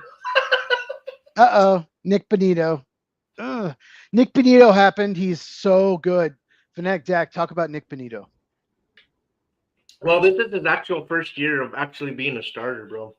We drafted him out of Oklahoma, Boomer Sooner, but because last year he was starting behind, was filling in behind Baron Browning, and then of course at the deadline we traded Browning, but Bonito had 13.5 sacks last season, and I think a lot of people really slept on him. He was in the conversation in the deep play. He was probably like 6 on the ladder, if I'm being honest. But this season, I had a feeling that he would take that next step in terms of his development, like setting the edge. That was a question mark going into this season. Of course, he gets his bag, bro. Well, I think he got paid like $26.5 million annually, but he is a stud, bro. He kind of reminds me in ways like Von Miller-esque, the way he gets off the line of scrimmage. To get past rush the passer fast, bro. Like that's his probably go-to, But he's right now, I want to say second in terms of pressure rate, first maybe in the NFL. On a graphic that I seen on Twitter a few days ago. So he's up there, bro. He's making an impact, of course, on that defense. I have him winning the Defensive Player of the Year. That's how high I am on Nick Bonito, bro. Like he's special. He's gonna, he's something. Yeah, the other big stat I'll give you from this game is Chase and T. Chase and T. Higgins have had. Get him, boo. See that? It looks like T. Higgins is hurt. I didn't like that at all. They haven't even got 50 yards between the two of them in this game. It's 47 yards between the two of them. So crazy, man. You're not going to be able to win with a backup quarterback and your two big money free agents. I did on our pod that week because we do the buckle up or something pod. And it was funny because we did predict that Chase and Higgins would get locked up, and so right now it's looking like that. So then, what do you think is your best? What's the best attribute on the Denver Broncos right now? Is it your secondary, or would you say it's your offensive defensive line? What's it going to be? I would say our edge rushers. They're stout. Right now they're on pace. Well, last year they got 63 sacks, and they're on pace to beat that this season. I think last game they had 5 against Justin Herbert, even though they lost. They were getting pressure to him. This game, I don't know how many sacks they have this game. Gotta look at the stats. 47.5. Seems that way. Feels like that. But they are constantly generating pressure, which of course helps your secondary, So I would say our edge rushers are pretty stout. I love our secondary for sure. We've had some issues like covering up the middle, I think, but I think we'll get that figured out. But yeah, I like our edge rushers a lot on defense. Okay.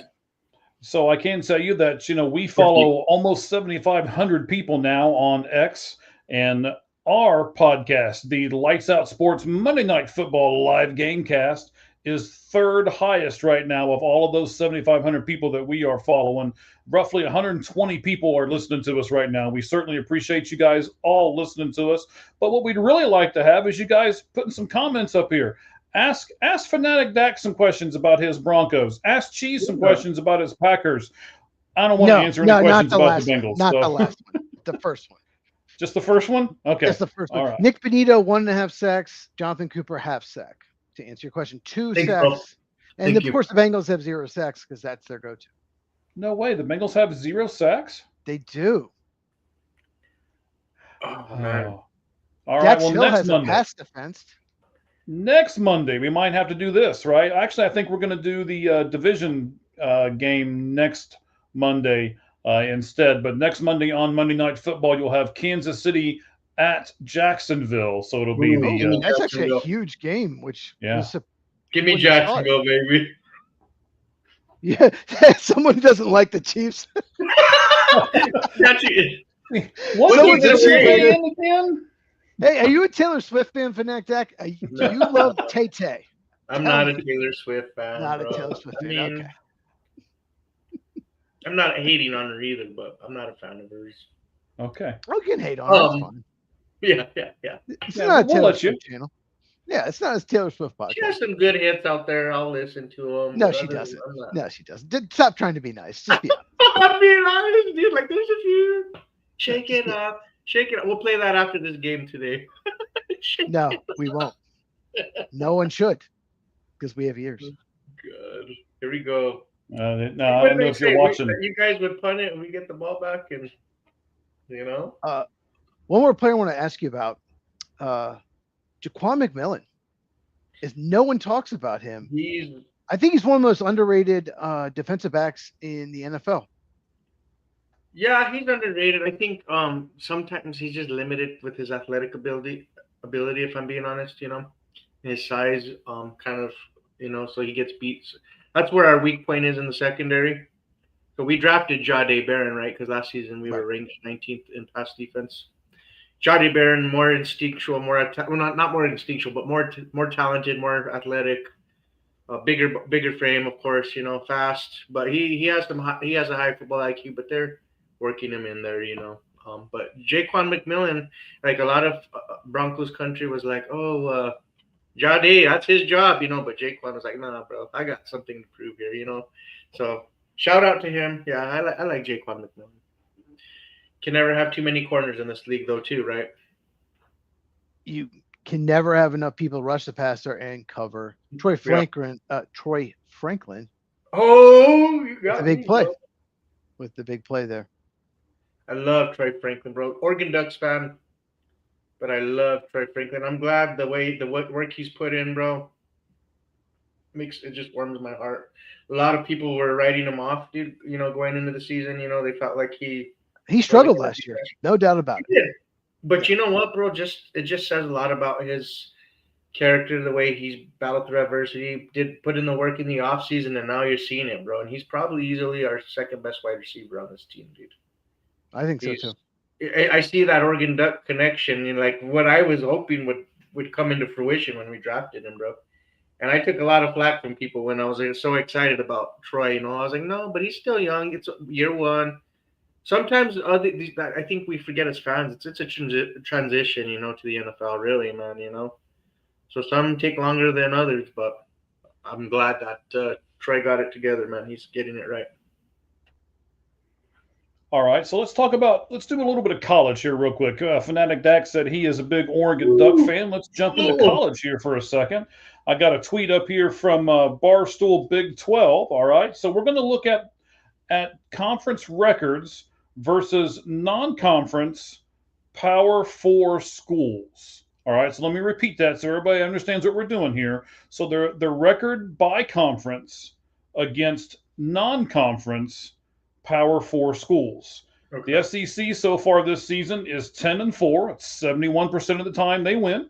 Okay. The Big 12 is 8-6, which is a 57% winning percentage.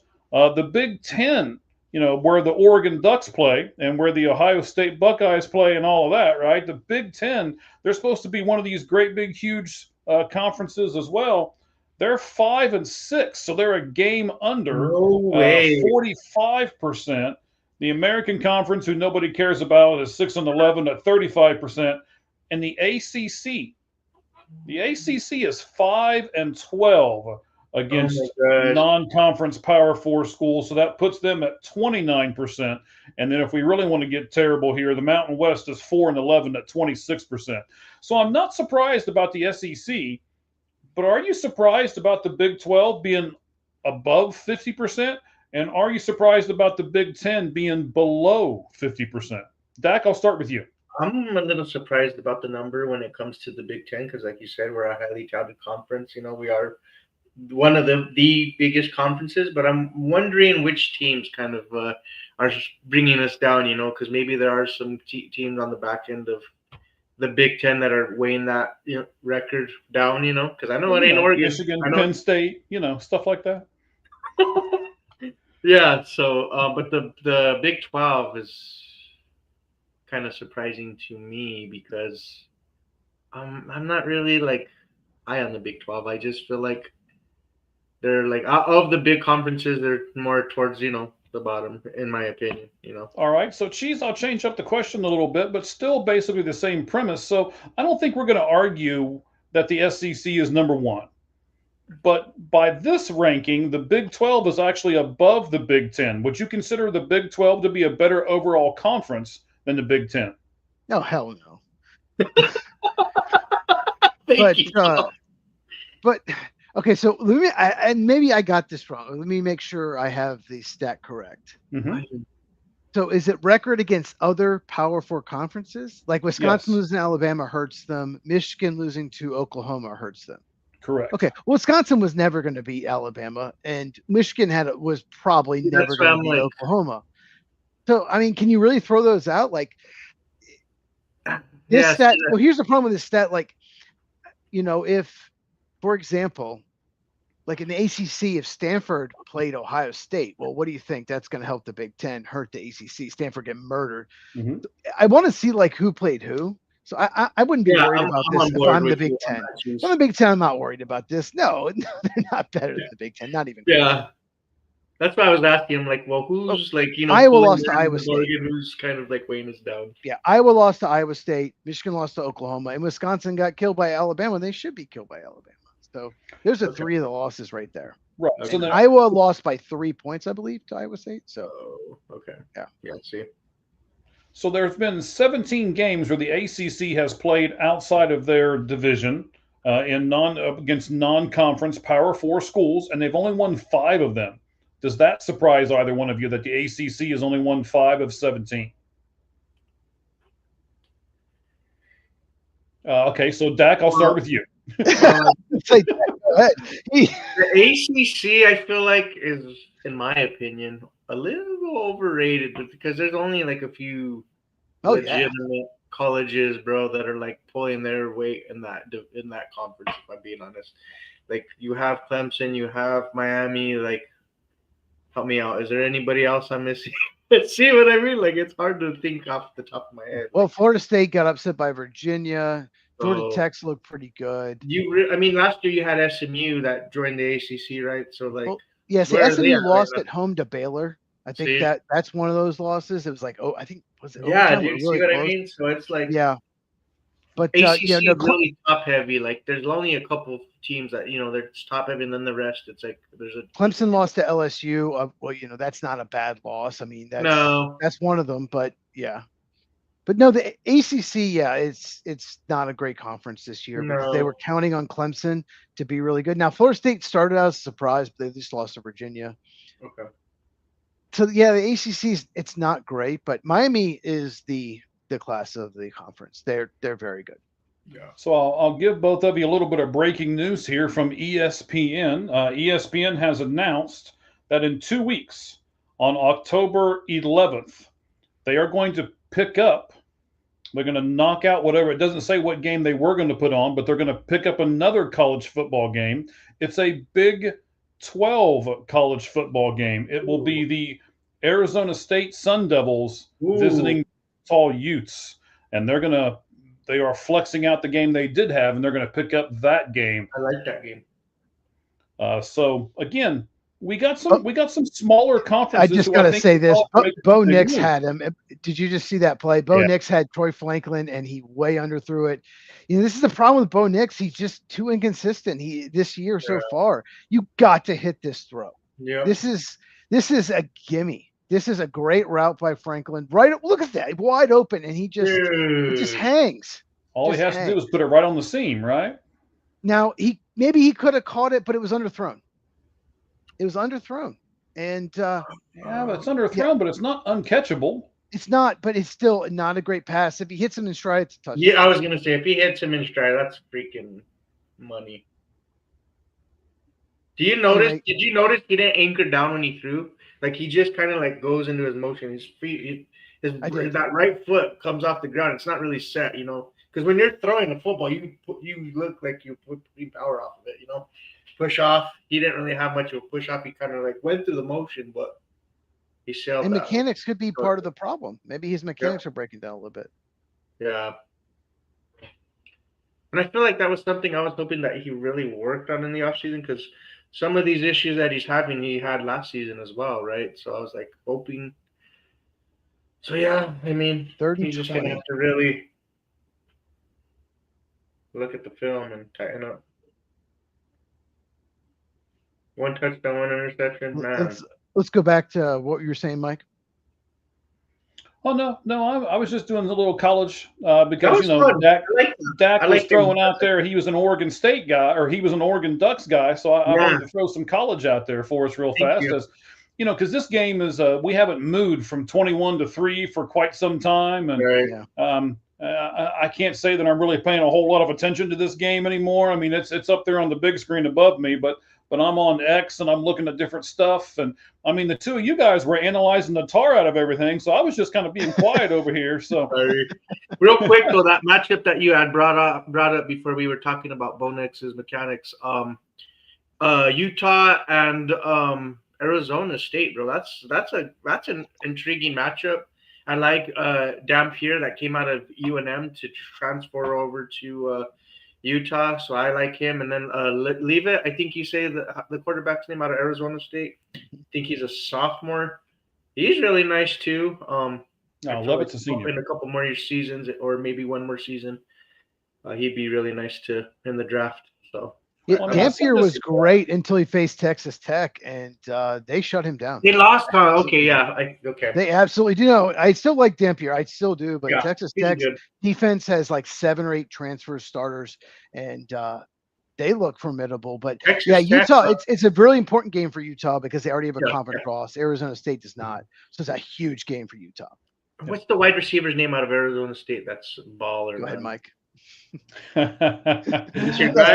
I said this last week on our podcast, the Lights Out Sports podcast. I think that we have the best quarterback to wide receiver in college football, which would be Leavitt to Dotson. There you go. Tyson. Or Tyson. I'm sorry. Yes. Jordan Tyson. Jordan Tyson is the best receiver prospect in next year's draft by far. There's no one else that's on that level. Touching him. Correct. And I tell you what, Baseball Goon, thank you for the comment. Certainly appreciate that.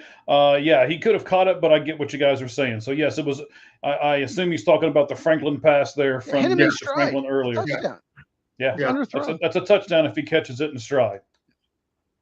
But so thank you guys for the comments, though. Over 120 people are watching us right now. We appreciate it. So comment away, guys. We'll do it all we can here. And so now, Dak, we only told you that we were going to sign you up for the third quarter. Are you all right to stay a little bit longer, or are we keeping you away from your beauty sleep, or what's going on there? We're good, bro. We're good. We can power through.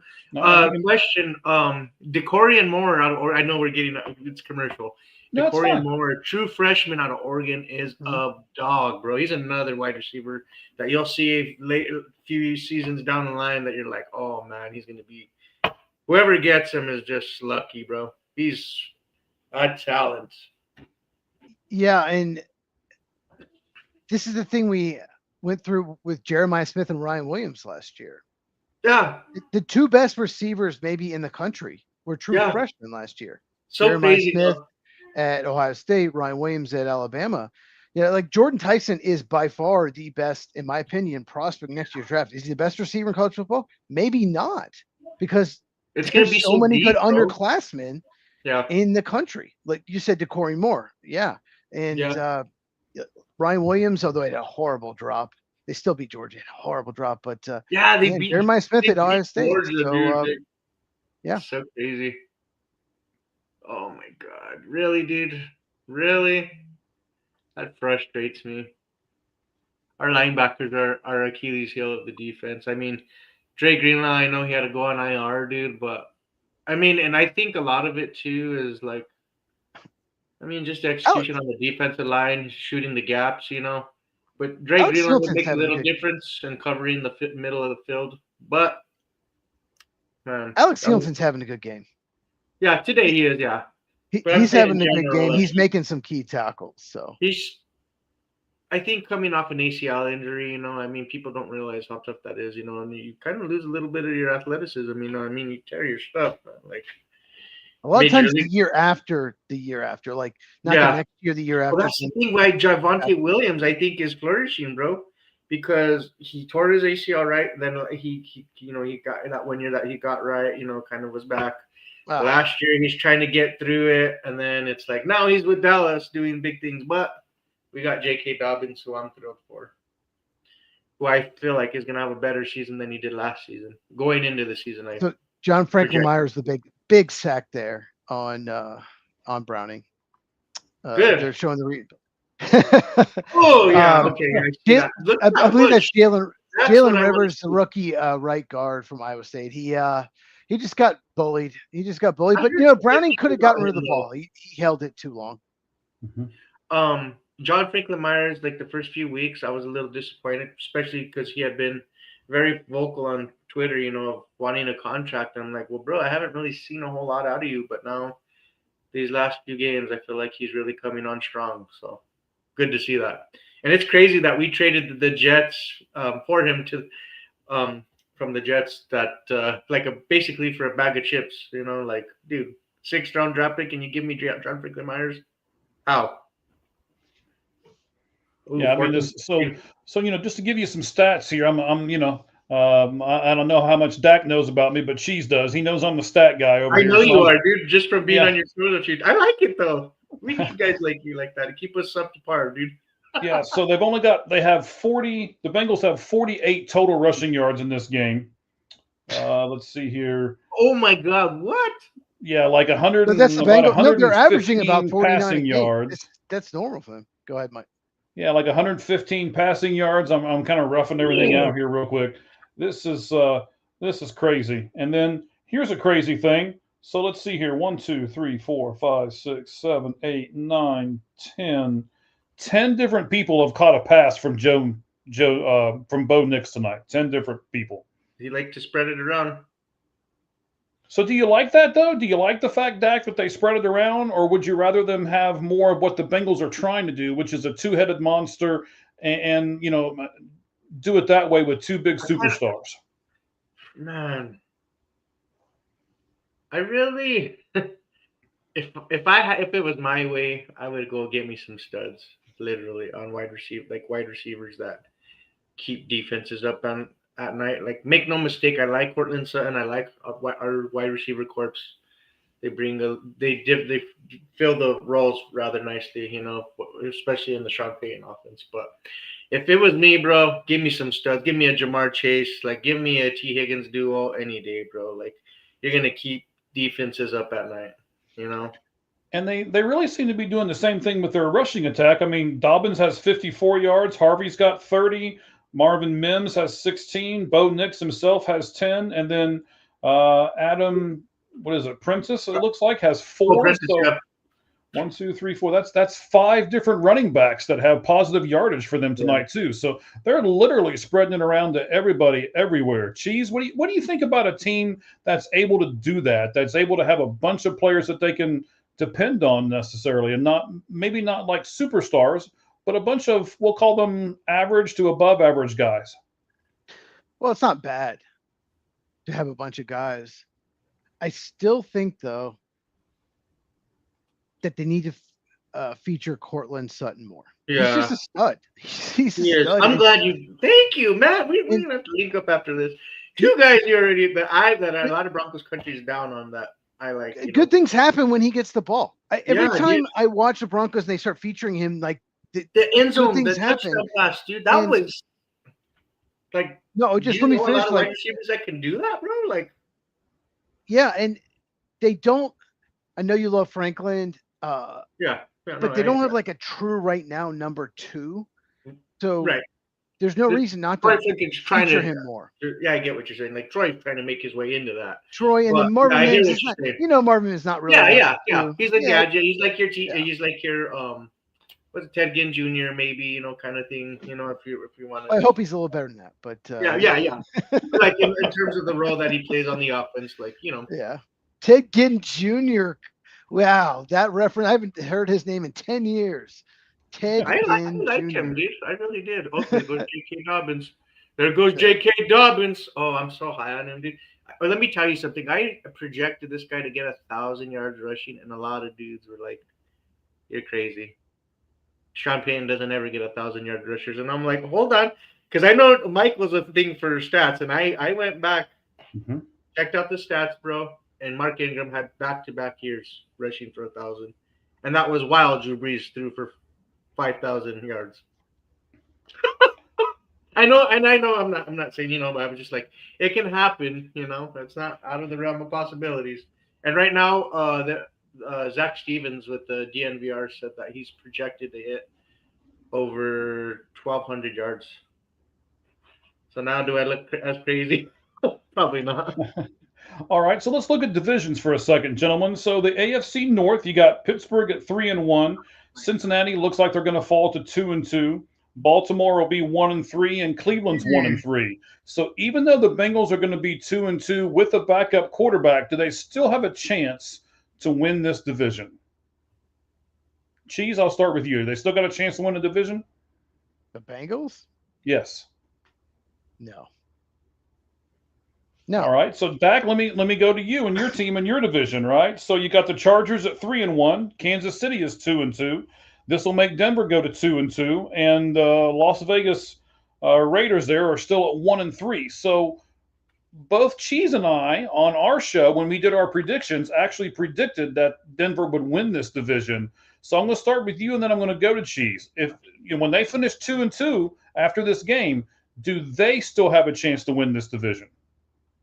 Absolutely. Give me the Broncos to win this division. I picked them to start the season to win the division, despite starting off slow. Sean Payton has had a track record of his team starting off slow, but it's always once they get gelling, it's what you do the second half of the season. It's not how you start, it's how you finish. And I feel like the Broncos will, once they get things going. I mean, this was a good game to start, get things going. I mean, granted, we have the Eagles, we'll see. But yeah, give me the Broncos to win the division. I feel like the Chargers, they just lost to the Giants, man. Like, that was a shocker, but Can I comment on this? Yes, Yeah. of course. And Dak, I'm going to ask you. I know I'm going to be a little mean for a second, but I'm still going to ask you. Let Cheese finish his point, would you please?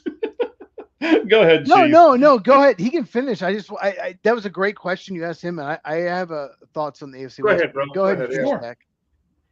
Oh, I was gonna say, well, like, I know the Chargers, they lost to the Giants. Granted, I was like, even though the Giants have a good pass rush, I feel like we let the Chargers game slip out of our hands, bro. Like, because of they didn't beat us. We beat ourselves in back-to-back games, bro. Like, we could easily say we could be 3-0. But anyways, and the Chiefs, I'm just not really high on them, bro. Despite them spanking Baltimore, but their offensive line is just, I think, versus our edge rushers, like, yikes.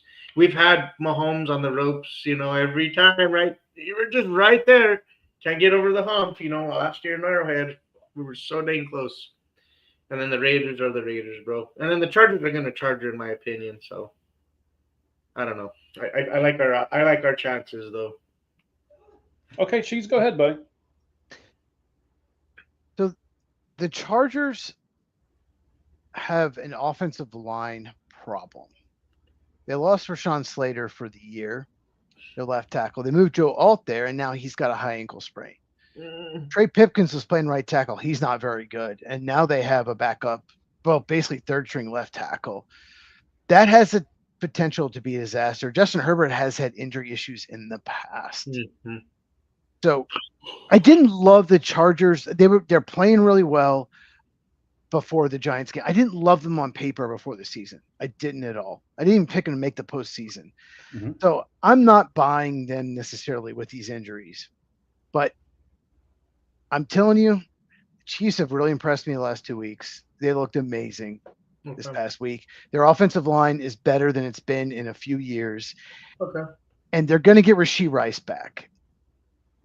I feel like watching the Chiefs against the Ravens. Do I think the Chiefs are going to the Super Bowl? No. Okay. Do I think they're better than last year? Yes. I know they made the Super Bowl, got killed, but I don't count out the Chiefs. You just Okay. can't count out the Chiefs. They're just a well-run team. They have they're very well coached. They have good coordinators. So I don't know. I feel like this They got their division, rookie it's back, three- it's a right? three- look, the Raiders suck, but it's 3 teams. It's 3 teams. I'm just not buying the Chargers. Raiders are terrible. They're a Yeah. joke. Geno Smith sucks. But It's been rough. you can't just say I don't know who's going to win the division, but it could be the Broncos, could be the Chargers, could be the Chiefs. But the Chiefs, after that bad start, look really good this past week. So I Yeah. actually want to build off of what you just said, Cheese, because I'm with you on this. Let's try to figure out who is the second and third best team in the AFC. Okay, so you got Buffalo at 4-0. I would say we're he's wow, Don't, they just don't scored look again. at the Bengals game. Anyway, go Yeah, ahead. I'm sorry. I'm going to Don't watch so yeah, I would think that we're all going to say yes. Right now Buffalo is the class of this division. So Pittsburgh's 3-1, Indianapolis is 3-1, Jacksonville is 3-1, and the San Diego Chargers are 3-1. Do you trust any of those 3-1 teams? The Chargers, which you've already said you don't, Cheese. Jacksonville's 3-1. Indianapolis is 3-1. Pittsburgh is 3-1, and then everybody else is 2-2 or below. Bro? Ah, Go man, I ahead, don't. bro. Let's do it. What do you think? What do you think, trust Zach? any of those teams? I'm gonna say this, bro. Like some of those 3-1 teams, I really don't trust. Like That's the point of the question. I know I don't though, but That's why it's such a good question. I'm having trouble. No, well, but I'm no, glad bro. you're going first. You're going first. I do. I would have more confidence in some of the 2-2 teams versus those 3-1 teams. If I'm being honest, Which 2-2 team? Denver? Well, Denver would be one for sure. Kansas City. What are they 2-2? What's their record, bro? Yes, they're 2-2. Yeah, I would Those probably Cincinnati have a little Bengals. more The confidence over. Cincinnati Bengals are 2-2. stop it. Oh my God. I mean, the New England Patriots looked really good last week, right? Or earlier this they week.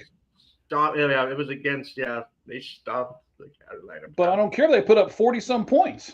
No, I know. I'm That's what happy. you're supposed to do against inferior teams, right? Wow, Mike Vrabel, dude. I'm a big fan of him as a coach when he was with Tennessee, and he's has his team playing at a pretty good level, bro. Like they're better than advertised, I would say.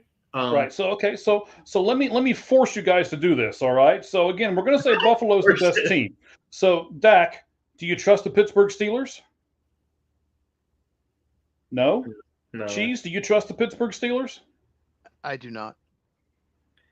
Dak, Indianapolis Colts, they're 3-1. Do you trust them? Right now, I'm going to say yes because the way Jonathan Taylor has been playing right now, and that rookie has been as advertised. Tyler Warren, dude, he's special, dude. That offense is high powered. Okay. The So defense doesn't have to do like it has to just not. It has to be like a bend don't break kind of defense, bro. all the right, way Cheese. Danny What about you, Cheese? Do you trust the Colts? Define the word trust. Do you think they can win the AFC? Do you? Let me do this. Do you think they can go to the playoffs? in the Yeah, AFC. absolutely. Yeah. I think so. I think I do trust the Colts because they have so many weapons offense. They have a good offensive line. They just need Dana Jones not to like screw up Dude, he's like been he's done in the past. So as long as he doesn't screw up, I think they're the second best team in the. To answer your question, the whole big question we talk about this, I think the Colts are the second best team in the AFC. All right. Wow. So do you then, That is Cheese? I'll crazy. stick with you for a second. Do you trust the Jacksonville Jaguars at 3-1? None. No, they're a pretender. Okay. Dak, how about you? 3-1 Jacksonville Jaguars. I'm like intrigued by them, but I don't trust them. All right. And then the last 3-1 team in the AFC are the San Diego Chargers. Dak, do you No. trust the Chargers? Los Angeles Chargers, but that's okay. I'm sorry. Yeah, I do it all the time. You know this. Los Angeles Chargers, potato. No, I'm just kidding. Los Angeles Chargers, just by the offensive line being derailed. Yeah, that's tough. Like the Chargers are good. When Justin Herbert's playing well. They're one of those teams I just don't think the roster overall is good enough to go on like a playoff run and win the Super Bowl. Especially with Rashawn Slater out for the year. They had one of the best tackle, maybe the best tackle. Their both Well, tackles maybe the were Eagles. healthy Their tackles were and- so good and they lost Rashawn Slater. And now Joe Olt's missing time. No one has backup offensive linemen. So Najee Harris is gone. I just they have some holes on the roster, but they're still good, and I do think the Chargers are going to make the playoffs. Okay. So then let's look at next week, Monday Night Football, right? It's in Jacksonville, and it's the Kansas City Chiefs going to the Jacksonville Jaguars. Who do you think has to win that game? Which team is the game more important for? Jacksonville.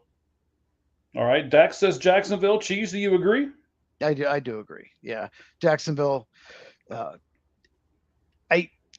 they have some talent on the roster, no doubt about it, but I don't trust Trevor Lawrence. They're much better coached than they have been in the past, but at the same time, it's Jackson. I think they need to win as many games as possible. If the Chiefs fall 2-3, if the Chiefs fall 2-3, okay, yeah, it's not good, but they'll be okay. But if Jacksonville falls 3-2, they're probably in a little trouble. All right. Dak, I'm going to go ahead and bid you adieu here, buddy. We're going to wrap everything up here as this pitiful Monday night game comes to an end. We got a little more than 4 minutes left of it here. Before we do, though, Dak, tell me where they can get you at on Twitter. Where can we get you at, buddy? Yes, please follow me at Denver DMark, please. All right. So Denver, and then spell the rest of it. D what? Mark, MARQ.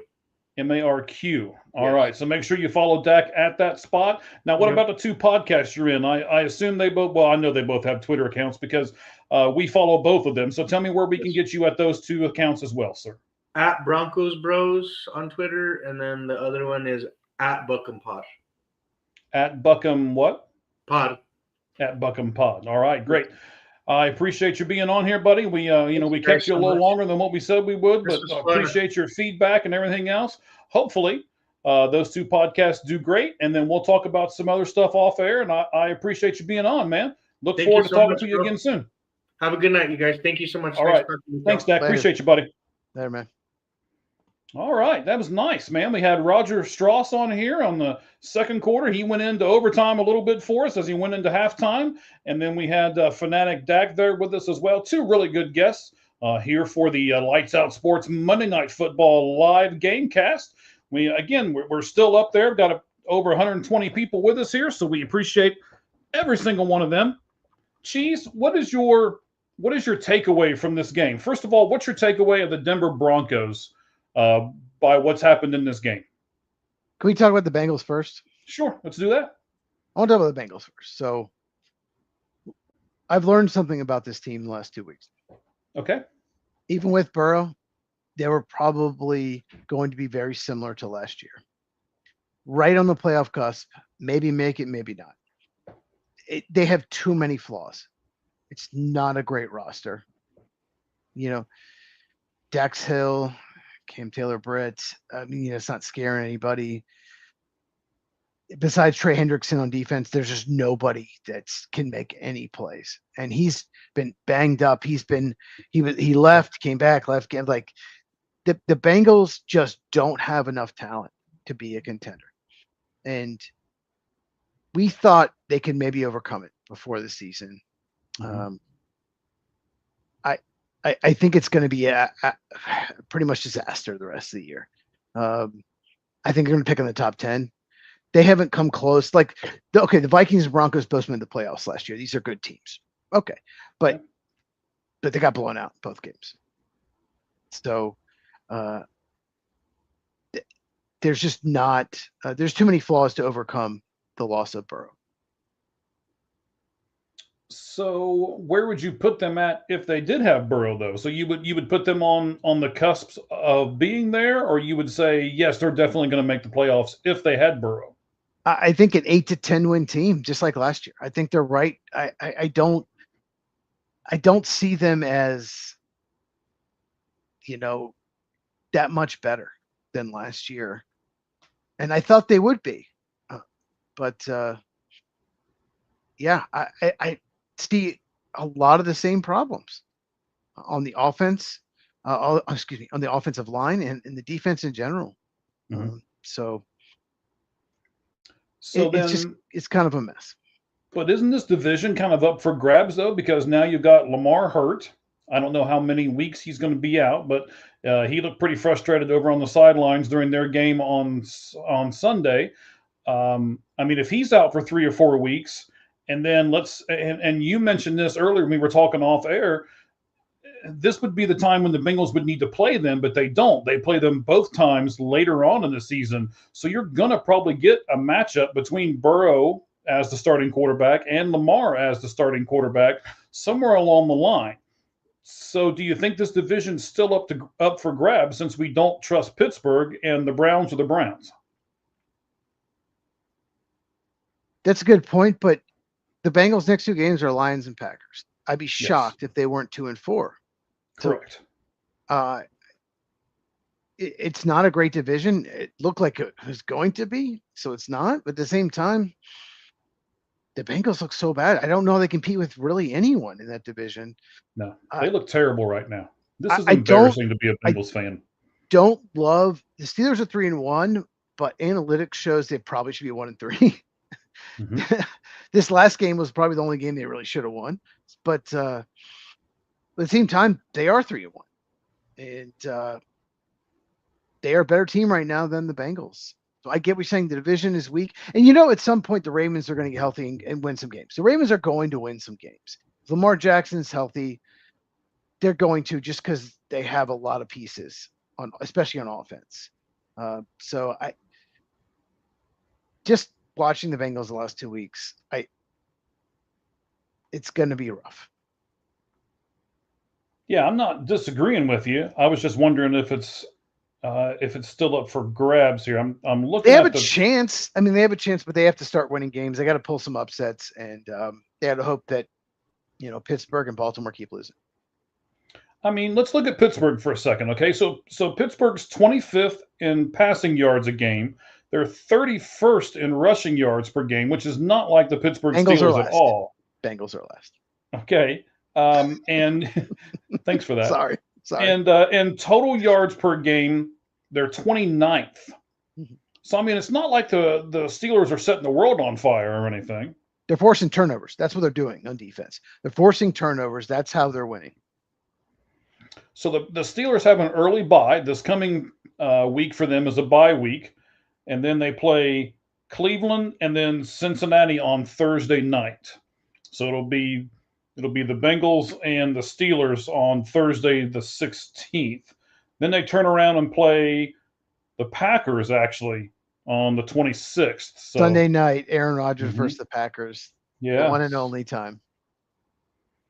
So it'll be an interesting month of October for them. A bye week, the Browns, the Browns, the Bengals, and then the Packers.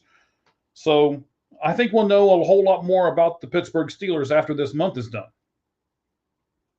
I think so, and they've not been great, especially if you look at analytics, but they found a way to win some games, forcing turnovers on defense. But I guess the division technically is still up for grabs, but the Bengals cannot be this bad. You okay? You all right? Yeah, I'm good. My TV was about to shut off. I had to grab the remote real quick. I mean, not that Hit I the need to button. watch this anymore, but you know. Yeah. But yeah, you asked me about the Broncos kneel down time. So Mm-hmm. I don't know what to do with the Broncos. They've lost twice, but both on last second kicks. So they're close to 4-0, but they haven't looked as good as last year. Their defense hasn't been quite as good, especially against the Colts. And Bo Nix hasn't been quite as good. He was fine tonight, though he did miss some throws. But I think with as far as Broncos go, they're an unknown. We still won't know. And the Chargers are in first place, a game ahead of them. And the Chiefs have looked better the last couple games. So, the Broncos made the playoffs last year, but they were a third place team. They were in third place. Mm-hmm. So we'll see. And I'm sure these aren't updated stats from this game tonight, but 27th in passing, 8th in rushing, 21st in total yards. Let me look at their schedule over the next few weeks, and we'll kind of make a judgment. I think they're at Philly next, which is brutal. Yeah, that's what Dak was saying. Yeah. So yes, he's right. They're at Philly, and then they get another easy game with the Jets, and then they're Giants, and then Dallas. So if they beat Philadelphia, they're in great shape. Yeah. So they're at Philly, they're at the Jets. It says 6:30 a.m. That's early for some reason. I don't know if that's on NFL Network. That's a London or a German Yeah, game. It must be one of those games. That's a London, and that's 9:30 Eastern. You're just Pacific time. Yeah, I get it. Then they play the Giants come to Denver, and then Dallas comes to Denver. So that is their month of October. That doesn't sound real daunting to me. So let's say they go 3-1. They're 2-2. So then all of a sudden they're what, 6-3? If they go 6-3 heading into November, I think they've got a pretty good shot. We'll see. I mean, you never know. We'll see. But yeah, I think so too. I mean, they made the playoffs last year. They had to play Buffalo in the first round and got absolutely spanked. But it's a favorable schedule. And, then they play Houston. It's on the road. Houston hasn't looked great. Then they host the Raiders and host the Chiefs, both at home.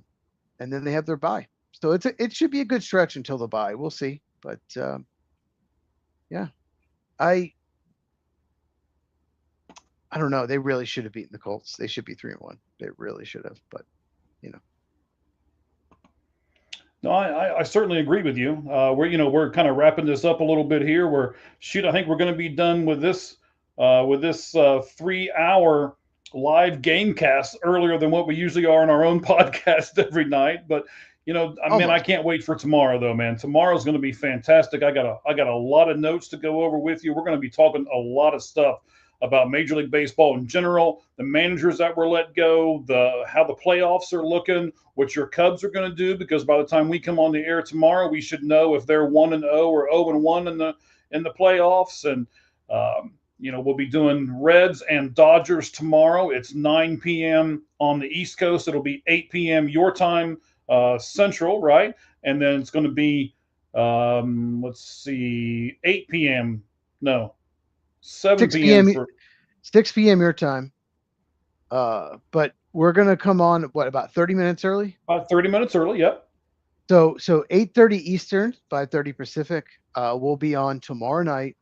Watch along. So we'll do a preview of the game. We'll also talk about, Yankees, Red Sox will be going on. So we'll talk about that. And then we'll recap the Tigers, Guardians, and the Cubs, Padres games as well. Right. So that, man, I can't wait for that. We're going to start doing some of these live casts. Obviously, you guys have responded to us. Over 120 people have stuck with us all the way here till the end. We certainly appreciate that. So we will. In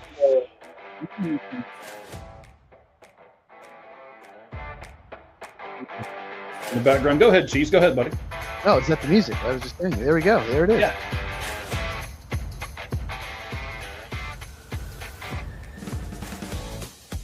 Yeah. All right. This would have been a real fun game with Joe Burrow playing. It would have been so much fun. It would have. But we also got a lot. We got to talk a lot about some other stuff. We kind of did our podcast while we were doing a live game cast. So it wasn't a bad thing, man. We had a lot of notes together between the two of us, and yeah. And congratulations to the New York Jets, one step closer to the first pick in the draft. Even though both of us picked the Saints, I believe they're still winless as well, right? Don't count the Titans. Yes, don't count the Titans out. It's going to be True. a big. Yes, there could be like 2 or fewer win teams. That'd be crazy. Yeah, I mean, I don't know if you saw Cam Ward, or no, excuse me, not Cam Ward. Gee, many Christmas. Quarterback for the Titans and his big tirade after the game yesterday, and then you had the coach and his big tirade during the game yesterday, and there's a lot of people who are getting frustrated when they lose a lot. It seems like. Well, you got to keep the 49ers defensive coordinator and the Jaguars head coach away from each other. As long as you do that, yes, you are fine. And what was that about? I don't know what that was about. Do you know what that was about? I mean, I heard him say, "Keep my name out of your mouth." He was doing the whole Will Robert Smith Saleh thing. is the former Jets head coach. He's now the defensive coordinator of the 49ers. Liam Cohen's the head coach of the Jaguars, and they were screaming at each other F-bombs after the game. There's the reason that is being reported, and there's a reason that my theory, but we can't talk about it in the air because I don't want to get political. But I think the main reason is political. But what the reporting was, Robert Saleh called him out for being very good at legally sign stealing. But I think their feud goes to a political aspect. Let's just say that. But I don't want to talk about that. But let's just say maybe Liam Cohen's good at sign stealing. Maybe so. Yeah. All right, buddy. Hey, I appreciate you, man. Thank you very much, as always, for being my partner, being on this stuff with us. We're doing the lights out sports stuff. Tomorrow, we'll be doing the game cast again, except MLB, Dodgers and Reds. We appreciate each and every one of you guys for being with us tonight. We are part of the All Gloves Off Sports Media conglomerate. We got a bunch of different podcasts. We had Roger on tonight from the Red Hot Reds. He is one of our people. We have Sirhan Day. He is also one of our guys. And we'll advertise that here as we go off the air. You'll be able to see each and every one of those guys when it pops up here in just a second. Any final thoughts, Cheese, as we bid everybody adieu for the night? I'll just say this. 95% of people want the Reds to win in this country. 96. 96% of people. No one likes the Dodgers. The Dodgers have become the most hated team in baseball, even more so than the Yankees. We'll talk about it more tomorrow. So check it out. Game starts at 9 Eastern, 6 Pacific. We go on live 30 minutes before the game. And if we didn't cover enough college football for you in our cast here tonight, you have a college football preview, or well, not a preview, a college football wrap-up from last week on your channel, right? Yeah, I got it this morning, went ahead and just did a college football recap. So check it out on my YouTube channel, Football with Cheese. Cheese spelled C-H-E-Z. So make sure you check that out. I recapped one of the biggest weekends of college football for the year. All right, fantastic. And of course, what I'll sign off with is what I always sign off with. Because all of you remember, the only thing that's fair in life is a baseball hit between the third and the first base lines. Good evening, everyone. Thank you for joining us on our very first live Gamecast. And we'll be doing it again tomorrow.